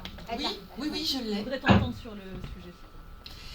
Alors moi évidemment en tant que parisienne, même si j'ai des agences un petit peu partout en France, très revendicatrice, je trouve que les pouvoirs publics, je trouve que les administrations sont d'une lenteur, mais c'est une catastrophe. Je trouve qu'au niveau du gouvernement, on entend, on nous écoute, on nous fait des grands sourires, on nous dit mais bien sûr pas de souci, créez, venez on travaille ensemble, allez-y, faites-moi des propositions. On a fait des propositions, j'ai fait des propositions, je me suis entourée d'une personne que vous connaissez toutes et tous, c'est Dominique Farrugia, qui a une sclérose en plaques et qui est en fauteuil. Il a fait une vidéo, etc. pour expliquer concrètement comment on se déplace. Nous, Paris, c'est Anne Hidalgo. Anne Hidalgo, c'est une catastrophe. Le gouvernement ne fait rien. Il n'y a rien de fait. Personne ne nous entend. On va nous dire oui, il n'y a pas de souci. Moi, j'ai traversé la France entière. La France entière dans les écoles, dans les ESAT et dans les CAT, dans les institutions et les hôpitaux. La France entière, je peux vous le dire. J'ai une petite fille moi-même qui a une situation de handicap, qui a un problème rénal, qui a même pas 2 ans. J'ai beaucoup de personnes qui ont des enfants autistes. Il n'y a rien de fait. On a peur du handicap. La société aujourd'hui de 2023 n'est pas faite, et vous avez raison, pour les personnes en situation de handicap. Pourquoi ? Pourquoi on n'en parle pas à l'école? Aujourd'hui, le harcèlement en école, c'est une catastrophe. On se moque d'un dyslexique, on se moque d'un enfant qui a un AVS, on se moque, on le harcèle. Qu'est-ce qui se passe? 13 ans, on se suicide. Oh, stop! Mais stop! C'est bien l'écologie. La planète, c'est important. Mais s'il n'y a personne sur notre planète pour vivre, pour avancer, qu'est-ce qui se passe? Donc, à un moment donné, j'ai besoin de vous le dire, rien n'est fait. C'est chacun de vous et chacun d'entre vous qui va faire avancer les choses pour toutes les personnes voyantes, non-voyantes, en fauteuil, pas en fauteuil, malades. Ça peut nous arriver à tous et toutes. C'est vous, les jeunes à l'école, à être comment dans les lycées, dans les facultés, il y a des ascenseurs qui marchent 1 fois sur 2. Est-ce que c'est normal, ça? Non, c'est pas normal. Alors après, on va dire, oui, Brigitte, Katia Dayan ou d'autres personnes, elles sont toujours en colère. Non, j'ai pas envie d'être en colère. Il faut être en colère. C'est une colère saine. Il faut être en colère, mais il faut de l'action Oui, pour un peu apaiser Annie, cette colère. vas-y, Annie, dis-moi. Alors attendez. C'est gentil, merci. Et après, il y a Pierry. Mais évidemment, on écoutera messieurs, dames, mais on reprendra Pierry comme il Oui, dit. bonjour. Bonjour. Annie Lévy, je suis médecin généticien et je suis à l'écoute bien évidemment de tout ce que vous dites. C'est très important que je puisse aussi vous donner mon point de vue en tant que praticien. L'handicap, c'est ma spécialité. D'abord, je voudrais remercier tous les témoignages que j'ai entendus aujourd'hui, aussi bien dans la vision de vivre son handicap et la vision aussi des parents qui portent cet handicap au quotidien. Je voulais juste vous parler du médecin généticien que je suis et qui, bien évidemment, accompagne sur le plan médical ces familles, parce qu'un handicap, c'est pas qu'une personne, c'est une famille en entier. Et ça, je crois que c'est important de bien le comprendre. On ne prend pas en charge un patient, on prend en charge une famille. Les accompagnants aussi doivent être impliqués dans le processus de réflexion sur le plan de la société. Tous les jours, j'accompagne des familles à garder leur enfant dans une scolarité normale en faisant des certificats. Tous les jours, j'appelle des écoles pour leur dire que c'est pas contagieux, que ça ne posera pas de problème, qu'il faut mettre en place les processus. Tous les jours, je me rends compte aussi que ça dépend du directeur d'école, ça dépend des enseignants, il y a de la géométrie variable. Tous les jours, je me rends compte, comme vous êtes en train de le dire, que c'est des parcours de combattants. Moi-même, j'ai la fille de ma cousine qui a un enfant qui est autiste et je vois qu'elle a été obligée de quitter son emploi de kiné pour pouvoir apporter tout le soin à son enfant. C'est des engagements, c'est la satisfaction de parents d'un petit autiste qui arrive à être scolarisé correctement et qui passe en 6e, mais avec un investissement des parents énorme. Je vois en effet que c'est une société qui n'évolue pas sur ce plan-là, sur le plan de la société. Je vois une médecine, la génétique, qui avance à grands pas, qui fait des grands diagnostics. De plus en plus, je suis moi-même responsable d'une plateforme de génétique et je vois que tous les jours, on progresse dans la connaissance. Mais on ne progresse pas dans la prise en charge. Et je tiens bien sûr, en tant que cofondatrice aussi de ce sommet citoyen, je suis à vos côtés. Et si une des résolutions doit être peut-être prise, c'est aussi d'accompagner peut-être et d'essayer d'avoir plus de liens entre les soignants, les médecins qui sont au début de cette chaîne, puisque c'est eux qui font un diagnostic, et de les impliquer dans le suivi de ces enfants, de ces adultes, avec les associations. Et moi, c'est ça, cette proposition que je fais aujourd'hui, c'est il faut se faire accompagner et impliquer plus les praticiens dans la vie tellement douloureuse de ces parcours de vie qui concernent les personnes avec un handicap, mais aussi les familles. Et je crois que c'est de ça dont on a besoin. Les associations de parents d'élèves aussi doivent être associées pleinement et surtout peut-être former. Et c'est vrai que je me dis que peut-être qu'en tant que médecin généticien, je devrais plus me mettre à la disposition de tous ces maillons de décision pour leur expliquer ce que c'est que le handicap. Je vous remercie. Merci beaucoup, Annie. Tu as raison, Annie, le handicap concerne un Français sur 5 en France, c'est-à-dire 12 millions de personnes, plus 9 millions d'aidants. Ça fait 20% de la population française. Excusez-moi, est-ce que je peux juste répondre à... Oui, bien sûr. Moi, je voulais vous remercier parce que c'est très rare d'avoir ce genre de discours et souvent, malheureusement, on nous donne un diagnostic et puis après, on est un peu lâché dans la nature. Comme tous les parents, on va sur Google et on regarde ce que ça veut dire, que c'est 5-6 lettres qui correspondent à la maladie de son enfant. Et vous avez raison, je pense que si on éduquait plus la société au handicap, si on leur permettait de mieux comprendre, parce que malheureusement, souvent, on en veut aussi aux directeurs d'école, aux maîtresses, aux enseignants, mais déjà, moi, je suis sa maman, c'est difficile pour moi, et je suis à 1 avec 1. Donc quand il y a 30 élèves dans une classe, 35 élèves, et qu'il y a une maîtresse qui n'est absolument pas formée et qui doit gérer un handicap lourd, parce que c'est très difficile, moi, le handicap de ma fille n'est pas physique, mais voilà, elle a des traits autistiques, elle est difficile à gérer. Donc forcément, moi je comprends cette maîtresse qui ne peut pas la garder et qui est énervée quand ma fille est dans une classe. Je comprends que ma fille est en souffrance parce qu'il y a du bruit autour d'elle et que les autres élèves ne savent pas pourquoi elle agit comme ça et pourquoi... Sa petite sœur, elle a 3 ans, elle comprend très bien pourquoi est-ce qu'elle crie parfois, pourquoi est-ce qu'elle jette, pourquoi parce qu'elle a grandi avec, on lui a expliqué, donc elle est à même d'accepter le handicap de sa grande sœur. Et je pense effectivement que si les médecins, tous les médecins étaient aussi bienveillants que vous l'êtes et qui prenaient du temps pour expliquer, pour accompagner les familles, mais surtout pour ouvrir les yeux du monde sur nos enfants, pour dire que les enfants extraordinaires, il ne faut pas en avoir peur. Et il faut juste apprendre le mode d'emploi et ensuite ça se passe très bien. Et aussi, et je le répète encore, que le médico-social rentre dans les écoles parce que sans personnes formées, c'est impossible d'accueillir certaines formes de handicap dans les écoles, malheureusement. Voilà, merci. Merci. Ah pardon, oui. Et après, le côté marseillais s'exprimera. Ne vous inquiétez pas, on ne vous oublie pas, vous ne serez pas lésés. Alors du coup, si quelqu'un pouvait transmettre... Merci beaucoup, Franck.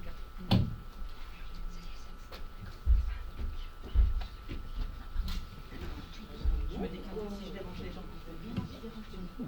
Alors, bonjour tout le monde, excusez-moi, j'ai pas l'habitude des micros. Moi je voulais intervenir parce que je suis auxiliaire de vie. Donc certains d'entre vous savent, puisque c'est mon métier évidemment. Ce que je vis au quotidien dans mon métier, moi je suis spécialisée dans le handicap, c'est-à-dire que je ne m'occupe pas de personnes âgées comme 90% des gens le pensent. Je ne fais pas le ménage chez les personnes âgées. Je porte des gens, j'habille des gens, je lave des gens, je les amène aux toilettes, je fais leurs courses, je fais leur administratif, je suis leurs jambes, je suis leurs bras, je suis leurs yeux, je suis leurs oreilles, je suis leur voix parfois même parce que j'ai des personnes qui ne peuvent pas parler, qui communiquent à travers des machines. Ce que je vois aujourd'hui, c'est que déjà, mon métier, quand je dis que je suis auxiliaire de vie, personne ne parle du handicap. Personne ne sait que je m'occupe de personnes handicapées. Personne ne sait que, voilà, pour moi, pour tout le monde, pour la société, je suis une femme de ménage chez les petits vieux. Et ce que vous dites, il faut vraiment former, informer. Mais il y a une grosse urgence à informer sur le handicap parce que je pense que c'est quelque chose qui... on a essayé de faire de l'inclusion avec le handicap en mettant des jolis mots et moi ça m'énerve. On parle de personnes en situation de handicap, voilà, on utilise des jolis mots pour faire croire qu'on est inclusif. Et ça, cette dénomination personne en situation de handicap, parce qu'on ne peut plus dire personne handicapée, pourquoi ? Parce qu'on veut faire genre qu'on est inclusif en mettant des jolis mots sur quelque chose qui nous dérange. Et moi, c'est quelque chose qui m'énerve. Donc voilà, moi, mon quotidien, c'est le handicap. Mon combat, c'est la reconnaissance du handicap, parce que c'est toute ma vie. Et voilà, et je tenais à témoigner. Merci.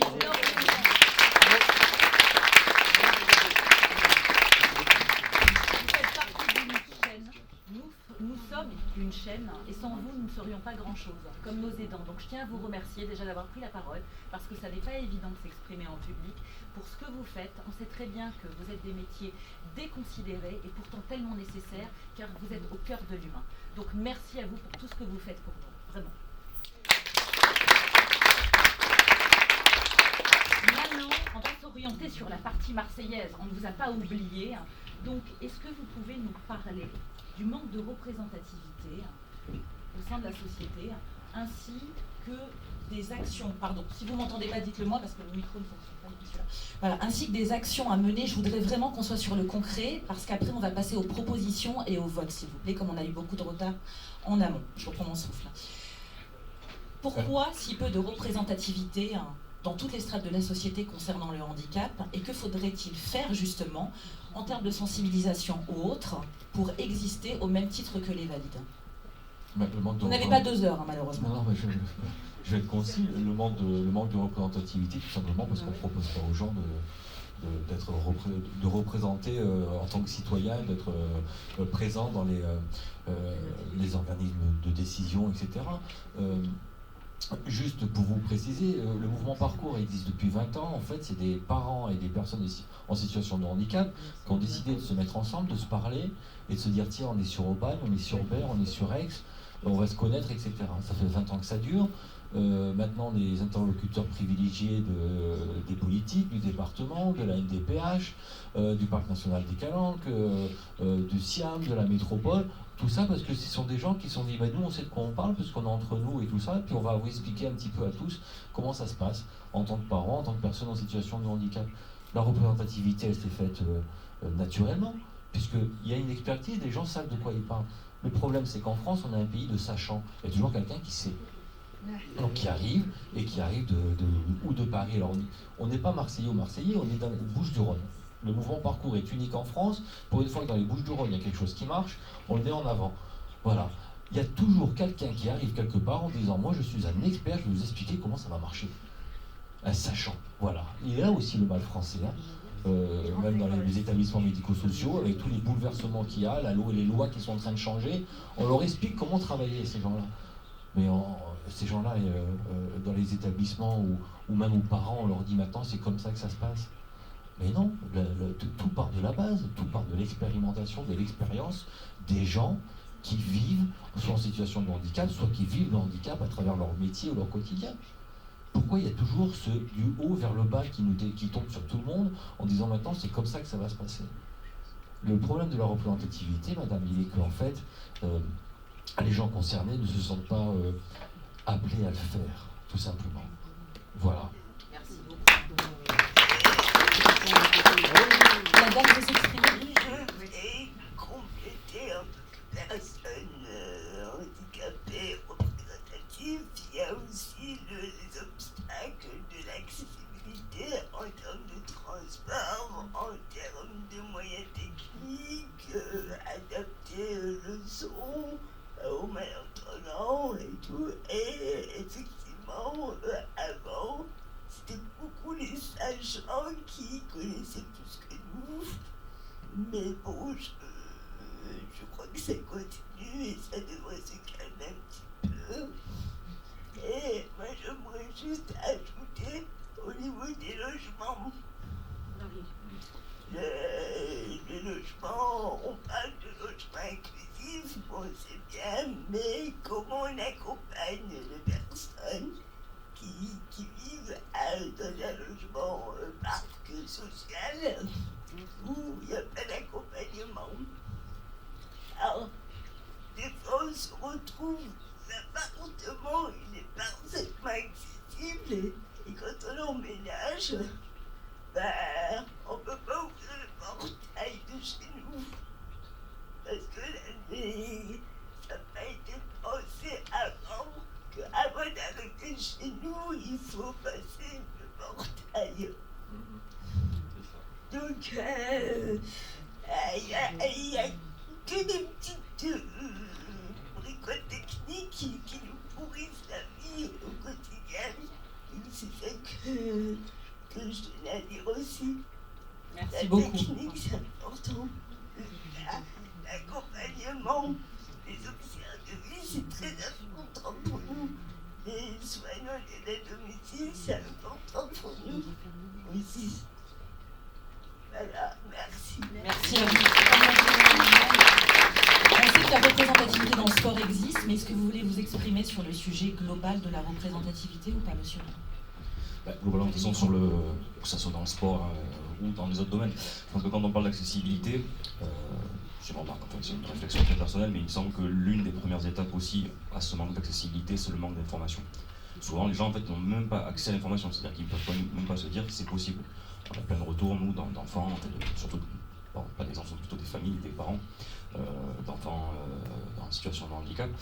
Ils ont, pour eux, même pas conscience qu'il y a peut-être des structures associatives ou autres qui peuvent les accueillir avec des personnels formés également, parce que comme dans le sport, comme dans les autres, on parlait à l'école et dans d'autres domaines, bien sûr qu'il faut de la formation, c'est des vrais métiers d'accompagnement. L'accessibilité, bon, effectivement, on ne revient pas sur les transports, on le sait tous, c'est l'un des premiers freins qui vient, mais aussi pour l'engagement, hein, parce que quand on parle de représentativité, nous on est aussi sur des instances dirigeantes, avec des bénévoles élus de fédérations, d'associations, de structures associatives sportives, pour s'engager dans une fonction de représentativité, de représentation. Bien souvent, nous, dans le sport, c'est parce que d'abord, je suis un pratiquant ou une pratiquante. Et c'est une fois que je suis dans mon club, etc., que j'ai envie de m'investir, une fois que j'ai plus l'âge, parce qu'on y arrive, à pouvoir faire de compétition, etc., ben c'est comment je m'engage dans ma structure associative d'une autre manière. Mais si j'ai même pas eu l'accès à cette structure associative au départ, forcément qu'en plus, ça rajoute des barrières dans les fonctions, plus de représentation, de représentativité. Et donc aujourd'hui, oui, dans le mouvement sportif, je parlais des fédérations qui sont très spécifiques et avec une délégation particulière, hein, handisport, sport adapté encore une fois, mais les 30 fédérations hautes qui font partie du comité paralympique et sportif français aujourd'hui peuvent accueillir également. Mais c'est tout récent, ça fait 3 ans. Donc pour avoir quand on parle de représentativité aussi, c'est le nombre par exemple de licenciés. Aujourd'hui, le territoire des Bouches-du-Rhône, pour ce qui est du handisport, c'est le premier département de France pour cette fédération handisport, c'est 1200 licenciés. On en a 480 000 nous sur le département. C'est un bucco-rhodanien sur 3 qui est dans une association sportive à peu près. Il n'y a pas 1200 personnes en situation de handicap. On a, vous disiez, 12 millions en France, donc voilà, c'est des milliers de personnes qui sont concernées et qui n'ont pas accès par manque d'information, par manque d'infrastructure, par manque d'accompagnement. Donc il y a beaucoup de choses à régler. Nous en tout cas, ça paraît anecdotique, hein, forcément, moi je me sens petit aujourd'hui quand je parle de sport sur des sujets comme ça. Mais là, je vais devoir vous quitter dans pas trop longtemps puisqu'on a une réunion de comité d'opérationnel technique pour l'arrivée de la flamme. Vous savez tous qu'on reçoit la flamme olympique à Marseille le 8 mai 2024. L'une des thématiques que l'on porte nous au niveau du CTOS des Bouches-du-Rhône, puisqu'on fait partie des structures du mouvement olympique et sportif dont le territoire est concerné par la flamme, le parcours de la flamme et des disciplines des Jeux olympiques, malheureusement pas paralympiques. Il faut savoir qu'on aura des disciplines de voile sur Marseille, pas paralympiques. Tout se passe à Paris, donc en termes d'accessibilité pour des gens qui sont en situation de handicap et qui veulent aller voir des épreuves, déjà ça fait un frein aussi.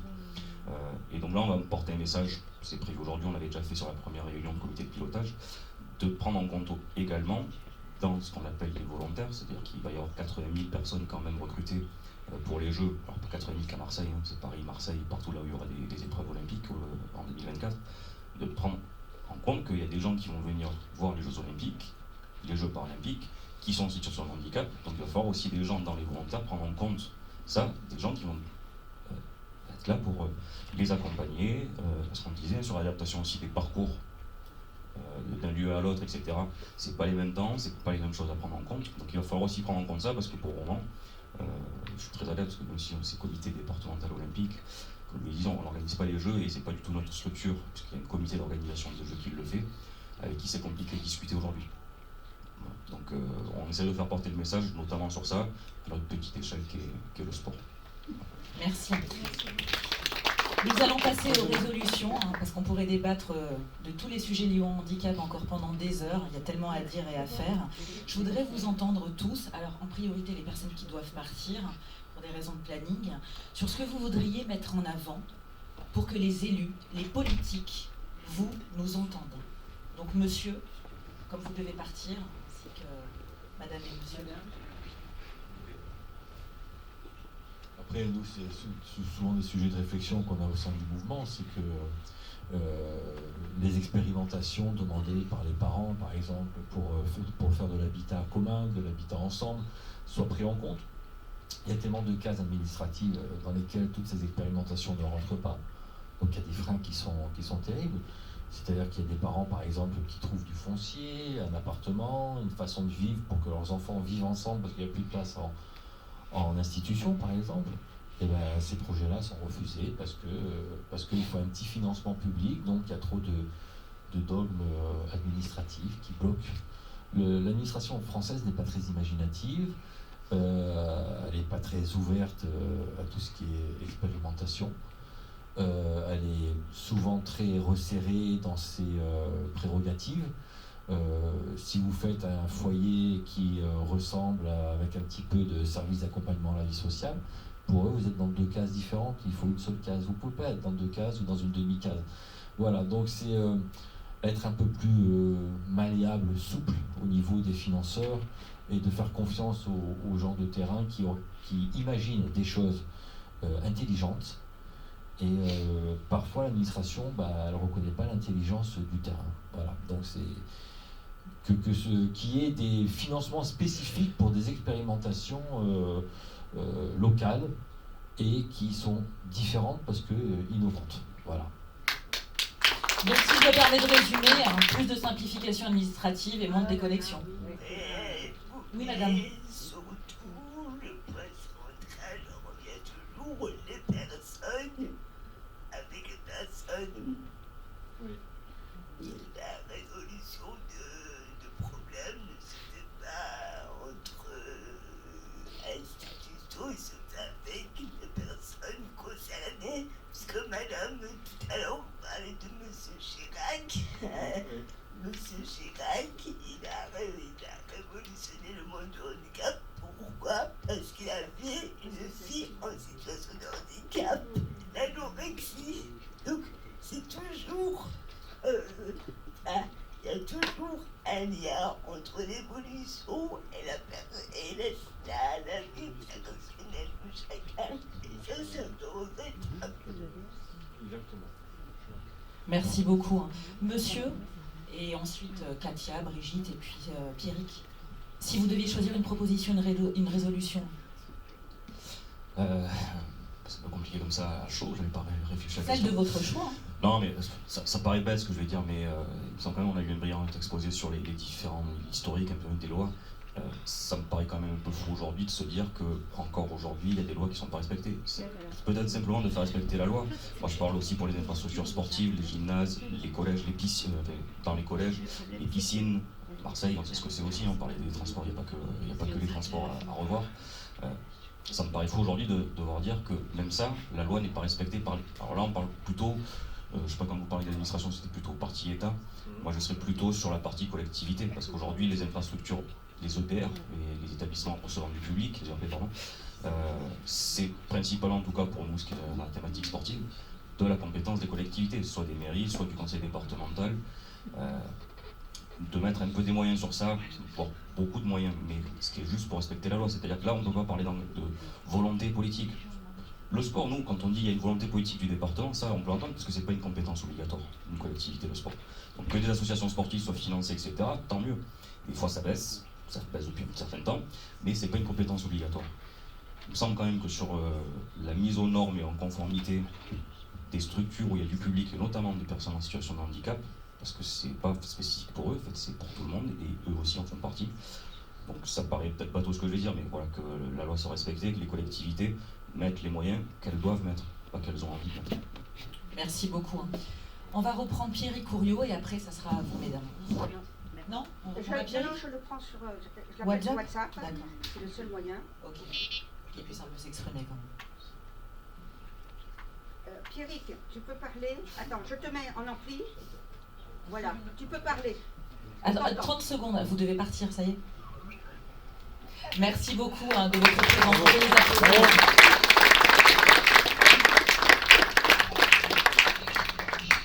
Attends, Pierrick. Attends, Pierrick. Une seconde.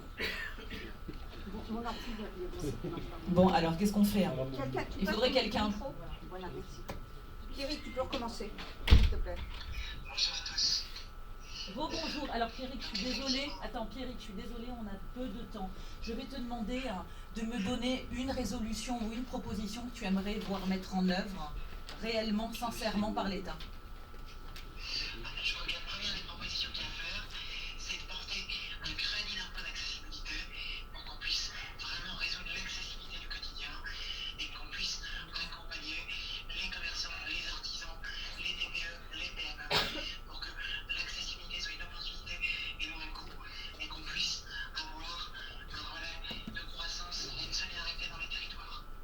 Merci beaucoup, Pierrick. Le public applaudit, hein. Madame. Bah, écoutez, s'il y avait une résolution, moi je vais la généraliser à tous les handicaps. Déjà, respecter les droits de l'homme, les droits des enfants, et la meilleure chose à faire, c'est juste respecter vos promesses de campagne. C'est-à-dire que quand on dit qu'on va mettre les moyens pour le handicap, tous les problèmes liés au handicap peuvent être résolus si les moyens sont déboursés. Parce qu'effectivement, c'est sachant, ça fait 10 ans, 20 ans, 30 ans, 40 ans que les assos leur donnent les problématiques, le quotidien et ce qu'il faut faire. Donc ils savent très bien ce qu'il faut faire. La seule chose à faire maintenant, c'est débloquer les fonds pour le faire, c'est tout. Merci beaucoup. Merci beaucoup. Alors moi je voudrais juste, voilà, puisque Pierre a parlé d'accessibilité, vous avez parlé des sachants, donc on est tous sur le constat. Je pense que c'est nous qui sommes sur le terrain et qui avons l'opportunité, de par nos métiers, de par nos connaissances ou notre expertise, en étant sur le terrain, en travaillant avec toi, Annie, par exemple, le corps médical, en allant, en expliquant, en formant, en parlant avec vous, mesdemoiselles, de votre métier exceptionnel aujourd'hui en France, qui est un métier exceptionnel. Et pourtant, on fait des études ou on ne fait pas des études. Donc vraiment, je voulais vous en remercier. C'est sur le terrain que l'on va continuer à faire les choses. Parce qu'en haut, ils le savent. Comme vous le dites, ils ont tout. Depuis 30 ans. Mais combien ? On va faire de rapports, et on va faire de théories, et on va faire de schémas, et on va faire des budgets, et on va expliquer les choses. Combien ? Stop ! Ça y est, stop. Donc c'est nous, sur le terrain, qui allons bâtir le monde de demain pour toutes les personnes qui sont atteintes de handicap. Pour apprendre aussi, je ne sais pas si Annie, tu es au courant, mais tu dois le savoir.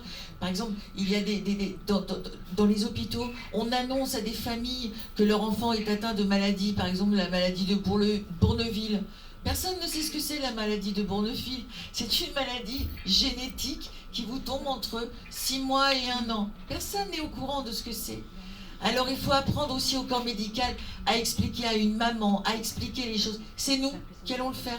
C'est nous. Voilà. C'est le combat de mon combat. C'est les papillons de jour. C'est tous les jours grâce à vous aussi. Donc voilà, c'est ça.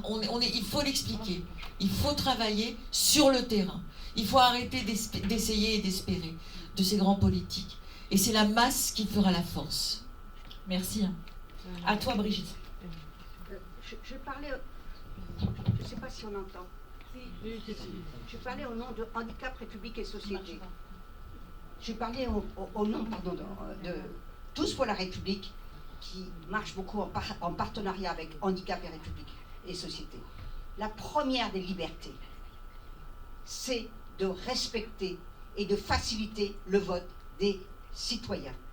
Et tous nos concitoyens qui sont en situation de handicap doivent avoir leur voix entendue. Pour cela, il faudrait au moins qu'ils aient accès au vote facilement et à un vote totalement anonyme qui ne soit pas tributaire d'une autre personne, puisque c'est confidentiel le vote. Donc ça serait une grande avancée. C'est fait dans certaines mairies, ça n'est pas fait partout, mais qu'on facilite cette chose-là. S'il vous plaît. Oui. C'était pas une question, c'était juste... Vous voulez le micro ou pas? Ah bah, si vous voulez. Bah attendez, juste vous m'orientez pour monter vers vous. Merci, merci Annie, merci beaucoup. De toute manière, après, je vais vous demander de voter. Vous allez interagir et participer. Merci, c'est gentil de me donner la parole. Donc, je m'appelle Myriam, je suis infirmière. Je fais partie du collectif Santé en danger. Et je vous entends tous parler, et moi-même pour avoir un fils qui a des difficultés un petit peu dans le même ordre que vos enfants. Nous, ce qu'on essaye de faire au collectif, c'est aussi prendre la parole pour tous les soignants, parce qu'en fait, dans le médico-social, on manque de personnel, dans n'importe quelle profession d'ailleurs, il n'y a pas que infirmières, il y a des soignantes, etc. Et ce que je voudrais dire aussi, c'est que vous parlez de choses précises, mais nous, on a des outils pour travailler, on n'a pas les moyens. Et ce que je voulais dire aussi, c'est que par exemple, on va supprimer des infirmières d'éducation, de l'éducation nationale, par exemple, alors qu'elles pourraient très bien faire leur vrai travail, c'est-à-dire un travail d'éducation, d'information, de prévention. Et en fait, justement, quand on parle des enfants qui sont en situation de handicap, on voit bien que les moyens manquent complètement. Et nous, c'est un petit peu notre cheval de bataille. Le mien un petit peu plus, peut-être, je ne sais pas. Mais voilà, je voulais juste intervenir pour Donc pour ça, et nous avons fait beaucoup de propositions pour rencontrer aussi voilà, les élus, rencontrer les députés, les sénateurs, même rencontrer même au ministère de la Santé.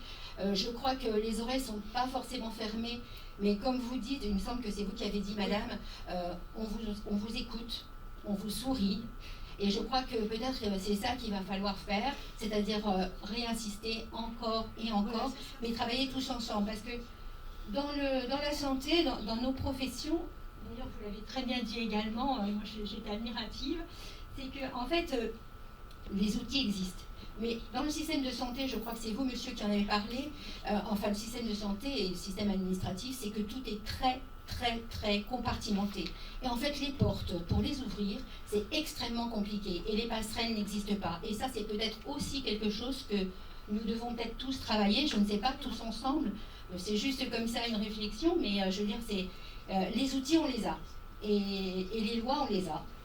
Il y en a certainement qu'il va falloir améliorer, clairement, ça c'est sûr. Il faut les améliorer. Mais en même temps, je crois que travaillant tous ensemble, on pourrait peut-être insister beaucoup plus lourdement, j'ai envie de dire, auprès des autorités, n'est-ce pas, pour que justement elles puissent peut-être plus nous écouter. Et puis que nous soyons tous force de proposition. Voilà. Merci beaucoup. Et un dernier témoignage avant de passer au vote. Bonjour, Stéphanie Delepoule, je représente une association plutôt sur le bien vieillir, une lettre, un sourire, on envoie des lettres, etc. Moi, ce que je voulais vous partager, c'est que maintenant, toutes les personnes qui travaillent chez nous, de loin, de près, service civique, jeunes, stagiaires, font tous 2 demi-journées de télétravail, parce qu'on est un petit peu en télétravail, de chez une personne avec un handicap. Souvent, nous, ça va être des personnes âgées, isolées, malvoyantes ou avec un handicap.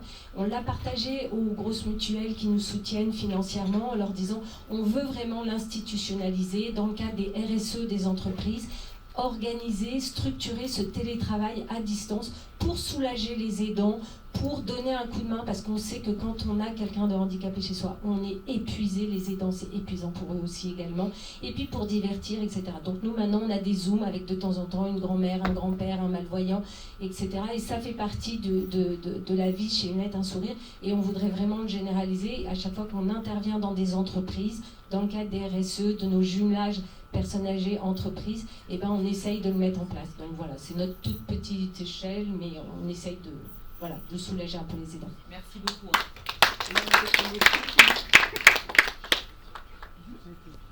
Bien sûr. Tout le monde est essentiel, hein. On est une chaîne, on n'est rien les uns sans les autres, et je pense que si on ne se fédère pas dans le monde du handicap, on n'y arrivera jamais, hein, parce qu'on sait qu'il y a malheureusement des scissions. On va passer au vote, donc vraiment j'ai besoin de toute votre attention. Sofiane ou Franca, est-ce que vous voulez résumer ce qui a été dit par les experts? Sofiane? Je vais laisser Franca résumer. D'accord. Et puis après, moi, je vais lister les résolutions. D'accord. Et puis vous me dites si c'est bien celles que vous avez énoncées. Et s'il en manque, je les rajouterai. Et s'il y en a qui... il y a Pierrick qui... Non, mais je lui tu mets l'entends le retour. Ok, alors Franca, tu as un micro? Non, mais je vais mettre Sofiane parce qu'il a commencé un petit peu à... Je pense qu'on est ok. Au tout début, je crois qu'on a parlé justement d'être plus souple et de faire confiance au terrain pour innover. En fait, c'est ce qui devrait toujours se passer, c'est-à-dire, et c'est ce qu'on essaye de faire aussi à travers le G500, c'est-à-dire essayer de prendre justement l'expérience et l'expertise des personnes qui vivent la chose pour pouvoir la remonter et finalement en faire des lois ou en faire des bonnes pratiques. Donc je pense que ça peut être intéressant. On peut peut-être le résumer en se disant qu'il faut faire confiance au terrain pour faire remonter et pour innover et trouver des solutions innovantes. Enfin innovantes, en tout cas quelque chose de pratique, de pratico-pratique qui serve à tous. La deuxième, c'était plus de simplification administrative et moins de... comment on pourrait dire? De connexion. De déconnexion. Voilà. Donc essayer de simplifier le millefeuille administratif, que tout le monde soit à peu près au courant de tout ce à quoi il a le droit. Enfin, on le voit bien quand on doit préparer un dossier pour la RQTH, c'est la croix et la bannière, le CERFA, machin truc, l'autre CERFA. Bon, c'est compliqué. Donc ce serait bien aussi d'essayer de simplifier tout ça. Je pense que vous avez voulu aller dans ce sens-là. faire respecter la loi, parce qu'après tout, on est tous égaux en droit. Donc déjà, si on respectait la loi de 2005, de 1976, de tout ça, ça irait peut-être un petit peu mieux. Donc faire respecter la loi, faire en sorte et se donner les moyens de faire respecter la loi. Je reviens sur la proposition de Pierrick, que je connais aussi un petit peu. Pierrick, écoute-moi bien. C'était de créer justement un crédit d'impôt d'accessibilité pour tout ce qui est le tissu économique, finalement les TPE, les PME, les magasins, un petit peu tout, pour que tout le monde puisse justement pouvoir rendre son lieu de travail, son entreprise et le lieu où il reçoit ses clients accessible, et ce sur tout le territoire. Ça te va, Pierrick? J'ai bien... Il m'écoute pas. Parce que j'ai coupé le son. Je pense que c'est très bien, c'est bon. Ok. Tu peux remettre le son? Attends, validation quand même. Oui. Tu confirmes, hein? En fonction de la taille des entreprises, c'est-à-dire qu'il est plus fort sur les petites structures et moins fort sur les grandes structures, parce que c'est les petites structures qui sont les plus en difficulté. Ok. On est d'accord. On a parlé du vote, et effectivement, le droit de vote, c'est aussi, et aller voter, c'est aussi montrer sa citoyenneté et être acteur de sa citoyenneté. Et donc, ce serait vraiment très bien, effectivement, qu'on facilite le vote des personnes en situation de handicap à travers le vote, justement, genre un peu électiste, ce que nous a proposé Electis hier, le vote à distance, parce que comme ça, au moins, la personne ne donnerait pas, justement, sa procuration à quelqu'un d'autre qui, finalement, peut faire ce qu'elle veut. Voilà. Donc, du coup, ce serait plus honnête de faire respecter, justement, ce droit de vote. Et après, je pense que j'ai dû oublier quelque chose. Il manque une proposition. Il manque une proposition. Débloquer les fonds nécessaires pour développer, développer l'insertion des enfants en situation de handicap dans les écoles. Ça aussi, avec le développement peut-être aussi des AESH et de justement tout ce qui est accueil des personnes, des enfants en situation de handicap, mais peut-être aussi aller plus loin et donner une formation aussi aux instits, aux profs, parce qu'ils sont souvent complètement démunis, et d'ailleurs ils sont quelquefois même pas au courant qu'ils ont des enfants en situation de handicap dans leur classe, et ils le découvrent après une crise. Et ça oui. Oui, peut-être... Oui, je pense que ce serait... Je ne sais pas ce que vous en pensez, mais je pense que ça pourrait être intéressant justement de développer la formation des enseignants. Et faire rentrer le médico-social. Ouais, vas-y.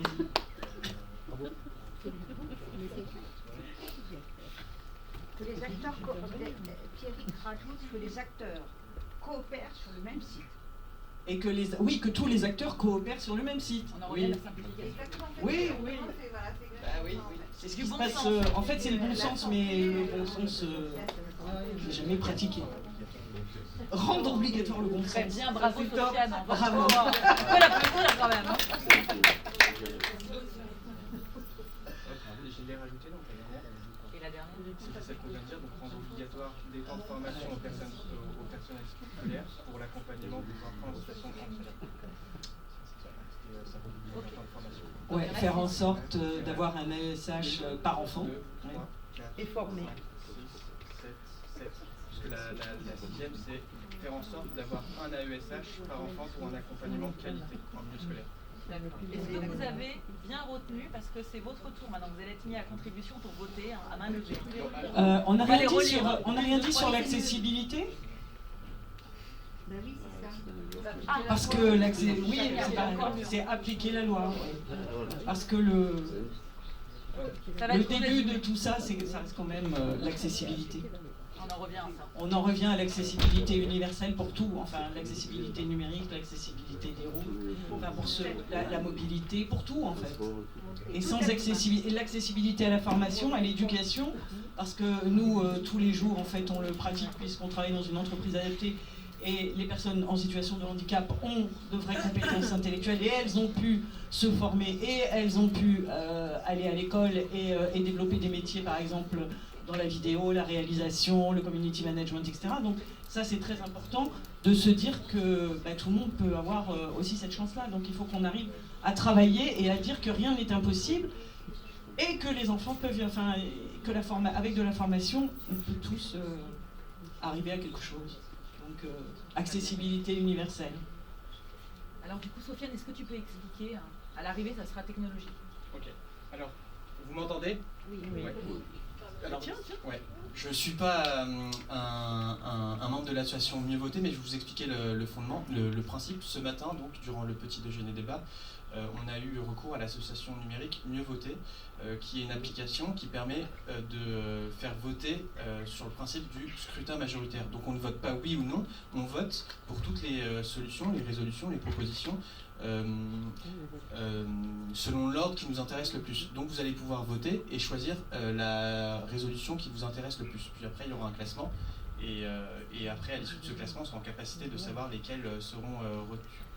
Moi ce que je vais vous faire c'est qu'on va vous projeter tout de suite un QR code sur l'écran. Donc le QR code est en train d'être généré, je l'envoie à Gwenaëlle. Vous allez le scanner sur avec votre téléphone, pour ceux qui en ont un, et comme ça en fait on va être en capacité de générer directement le vote et les résultats, et comme ça on pourra vous les représenter directement, d'accord? Et on l'envoie à Pierrick. Et on l'envoie à Pierrick, mais Pierrick il pourra voter à distance. C'est l'intérêt de Mieux Voter. Donc voilà, vous me laissez quelques instants. Je génère le code, je le mets en ligne, sur l'écran, et puis je vous demanderai de voter. Voilà. En attendant, est-ce que quelqu'un a une autre question? Une résolution. Non, merci. Qui veut s'exprimer sur... Pardon. Merci, au revoir, bonne journée. Bonjour tout le monde, moi je suis Manon de la classe virtuelle. On est 3 ici et on est une association qui fait en sorte de donner des cours de soutien scolaire gratuitement à tout le monde en France, en distanciel. Et j'ai une question, moi dans 2 ans je serai prof et je suis en train de me former pour être prof. Et je ne veux pas exclure des personnes de ma classe pour X ou Y raison. Et j'aimerais savoir comment moi, en tant que prof en formation, futur prof en formation, je peux aider des personnes qui sont dans une situation de handicap ou qui ont des difficultés. Excusez-moi si mes mots sont très maladroits ou très mal choisis. Je voudrais vraiment savoir comment je peux aider. J'ai entendu parler par rapport aux médecins et aux auxiliaires de vie, etc. Et j'aimerais vraiment savoir comment moi, dans 2 ans, je peux être pas prête, mais avoir quelques armes pour pouvoir aider un maximum pendant mes classes, tout simplement. Merci pour votre question. Il n'y a pas de tabou, hein. Il n'y a que des bonnes volontés ici aujourd'hui. Est-ce que l'un d'entre vous a envie de répondre? Médecin, auxiliaire? Vous, bien sûr. Alors, vous, il y a une dame par vous. Alors, si vous pouvez vous passer le micro, ça m'arrangerait, s'il vous plaît, parce que ça va être compliqué.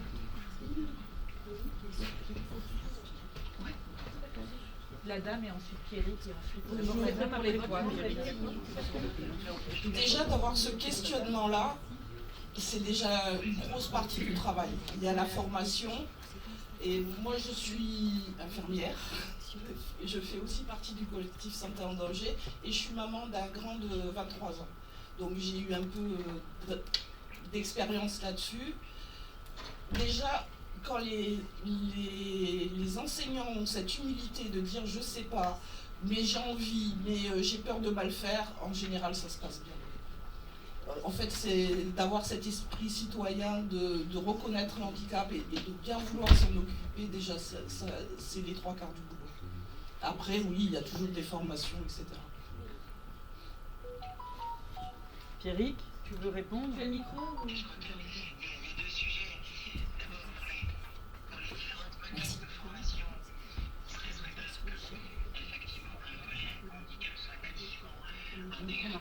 Vous entendez ou pas? Attendez.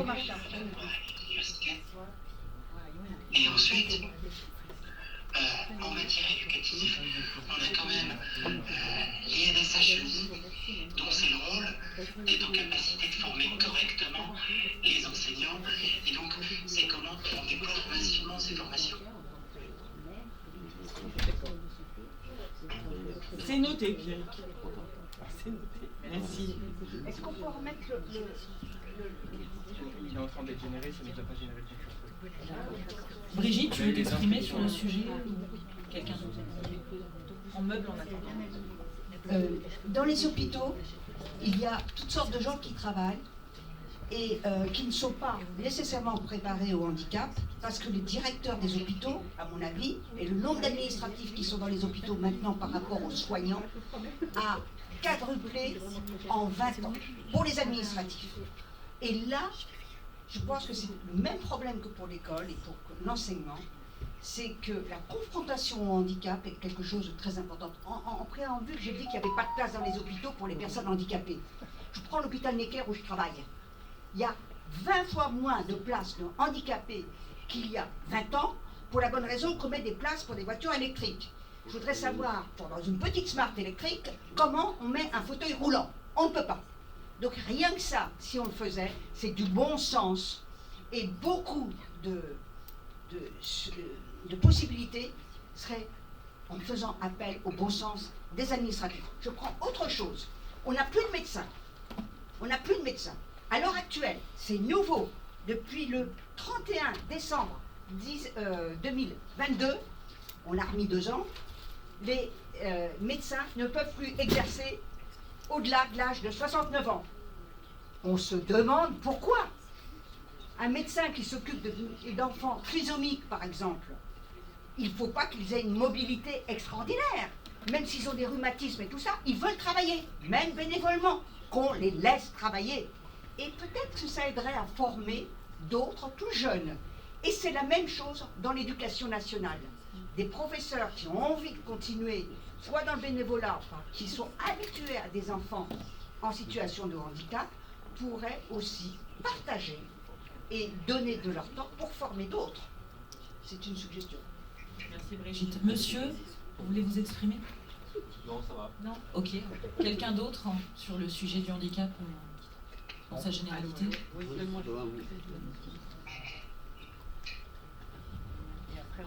Oui, bonjour, Amama. Alors je voudrais m'exprimer sur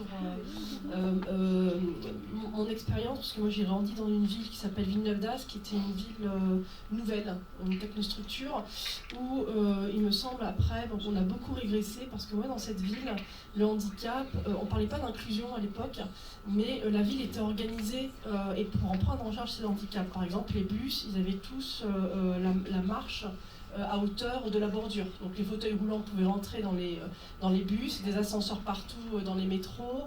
Dans les écoles, c'était pareil. Moi, j'ai fait une école expérimentale qui s'appelle TEN, type TEN en primaire. Et il y avait des enfants qui avaient un handicap qui étaient là. Et tout le monde, en fin de compte, participait avec son camarade, à l'aider à porter son cartable, à l'aider à changer de pièce, de salle, etc. Donc en fait, il y avait, pour nous, c'était une normalité, en réalité, d'aider notre camarade qui avait un handicap. Et au fond, il n'y avait pas de différence entre nous. Et je trouve ça dommage que cette école expérimentale, ou en tout cas ce qui s'est développé à Villeneuve-d'Ascq, n'a pas été reproduit au niveau du pays. Ça marche, ça existe. Et voilà, je pense qu'il y a de l'espoir quand même. On peut réussir avec de la volonté politique ferme d'y arriver, puisque certains l'ont déjà fait. Il y a des exemples. Je dis c'était en 1980 et il n'y avait aucune discrimination. Et le handicap, c'est une affaire de tous. Pas que des aidants, pas que du prof, pas que des camarades aussi. Les enfants sont assez matures pour porter en fin de compte le problème d'un camarade.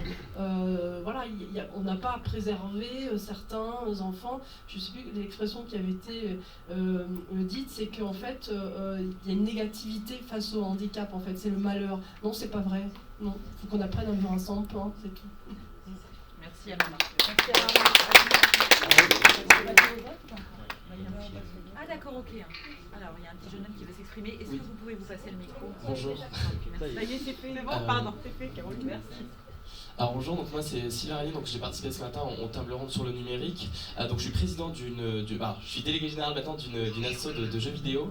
Moi je voulais parler un petit peu d'autre chose, plutôt d'une expérience, c'est un peu une question aussi que je veux me poser. Tout à l'heure, donc Indam qui avait parlé de sa fille qui avait des problèmes au niveau de la crèche, de l'école, etc. Moi j'étais placé en famille d'accueil pendant 9 mois où j'ai vécu avec des personnes en situation de handicap. Et en fait je voulais en parler parce que ça m'avait vraiment comment dire, frustré et en même temps rendu impuissant. Pour vous expliquer un peu l'expérience, du coup, cette famille d'accueil-là s'occuper d'enfants, mais beaucoup pour l'argent. C'est-à-dire que par exemple, quand on est placé, plus on vieillit, plus ils touchent d'argent. Si on a des personnes en situation de handicap, ils touchent de l'argent, plus que des personnes normaux. Et en fait, moi j'étais là, du coup, dans tout ça, je voyais tout ça, mais un petit peu impuissant. Je veux dire, à 11 ans, 12 ans, on peut rien faire. Et j'étais là, et puis donc il y avait Benoît, 10 ans, déficient mental, et Brian, 3 ans, trisomique. Et au milieu de tout ça, il y avait donc ses enfants, elle et son mari, et en fait, ils se moquaient assez souvent des handicaps des enfants, et en fait, je trouvais ça genre. Je me sentais mal à l'aise, je savais pas quoi faire, j'étais un peu perdu, et je trouvais que c'était vraiment, genre, c'était pas possible de faire vivre ça à quelqu'un, surtout que quand on est, on est famille d'accueil, on peut pas penser comme ça, on peut pas. Comment on peut être famille d'accueil en n'étant pas humain? Et en fait, et c'était vraiment un retour d'expérience dans le sens où c'est pas possible d'avoir ça. Et aujourd'hui, qu'est-ce qui est possible? Parce qu'on, comme on l'a dit, on a parlé de plein de problèmes divers et variés. Mais là, c'est vrai que pour les jeunes qui n'ont pas forcément une famille riche ou une famille qui peuvent s'occuper de lui et qui est placé, et le jeune n'a plus de droits, le jeune ne vit plus, le jeune est triste. Voilà, Benoît, de 10 ans, il pleurait souvent, il était souvent triste. Moi, je ne savais pas comment l'aider, et on est assez démunis de ces situations-là, et c'est assez triste, et qu'est-ce qu'on peut faire? Merci beaucoup pour votre témoignage. Merci. Monsieur le numérique, merci beaucoup. Oui, malheureusement, la maltraitance existe beaucoup dans le domaine du handicap. Tout le monde n'a pas la chance d'avoir une famille ou des amis vertueux. Il y a des gens formidables, évidemment. On est tous une chaîne, comme je le rappelais. Mais pour prendre un exemple très concret, les femmes en situation de handicap sont les plus touchées par la violence. C'est un exemple parmi tant d'autres, donc il y a encore beaucoup de choses à faire. Je pense que si je devais résumer, sortir un peu de mon rôle de maîtresse de cérémonie, en tant que personne en situation de handicap et citoyenne comme vous, volonté politique, budget, humanité, bon sens, et qu'enfin on soit considéré en tant que citoyen dans cette société. C'est l'inclusion. Ma définition de l'inclusion, c'est d'être traité à compétence égale des autres. Ne pas demander des droits supplémentaires, mais ne pas en avoir moins que les autres Français. Nous sommes dans un pays démocratique, un pays qui a les moyens, qui est la 7e puissance mondiale, et être encore traité de la sorte en 2023, c'est inacceptable pour n'importe qui, parce que si on prend comme exemple, ne serait-ce que nos frères en Europe, les Italiens, les Espagnols, ils sont plus avancés sur la question du handicap. On donne comme modèle, comme exemple, toujours les pays nordiques, qui sont très progressistes aussi sur ces questions. Mais en France, on pourrait faire tellement plus, parce qu'on voit qu'il y a une manne, une envie de la part de nous tous, chacun à différents niveaux, et que si on arrivait réellement à se rassembler, ça peut paraître donneur de leçons, ça peut paraître Mère Teresa ce que je dis, mais je pense qu'on fait tous le même constat. Pourquoi au quotidien, des choses toutes bêtes ne sont pas faites dans notre vie quotidienne, du concret? Et ça serait bien d'être entendu. Et je voudrais vous remercier, parce que là, évidemment, vous aurez compris que c'est une synthèse, une conclusion de ma part, pour vous être déplacé, pour vous être intéressé en dehors des gens qui vivent intrinsèquement le handicap, pour cette cause qui est si peu traité à l'arrivée en France. Donc vraiment, merci à vous d'avoir été aussi honnête intellectuellement, de vous être exprimé. Et le G500 est un espace de partage et d'échange très sincère sur tous les sujets prégnants de la société. Merci beaucoup.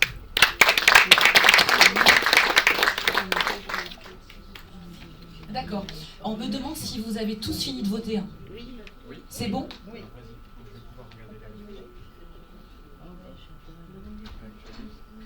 Donc, ce qui est bien avec cette application, ouais, ça marche pas, ouais. Avec les votés, donc vous avez tous voté, c'est bon. Ouais. Je vais pouvoir vous lire les résultats du vote. En fait, les résultats du vote, c'est assez simple.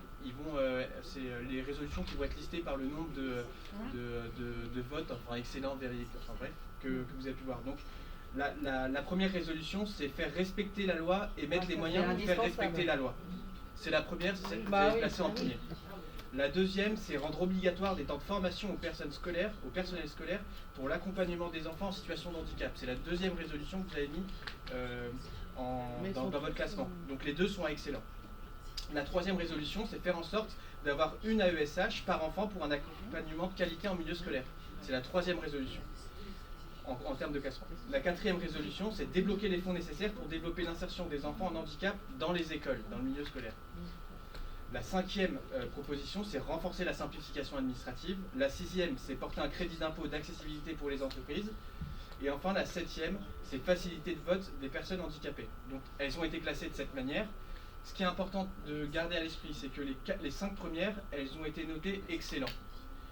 La 6e a été notée very good et la 7e a été notée very good. Donc en fait, c'est un classement. Les 5 premières sont mises au même niveau avec une priorisation pour celles que je vous ai dit dans l'ordre.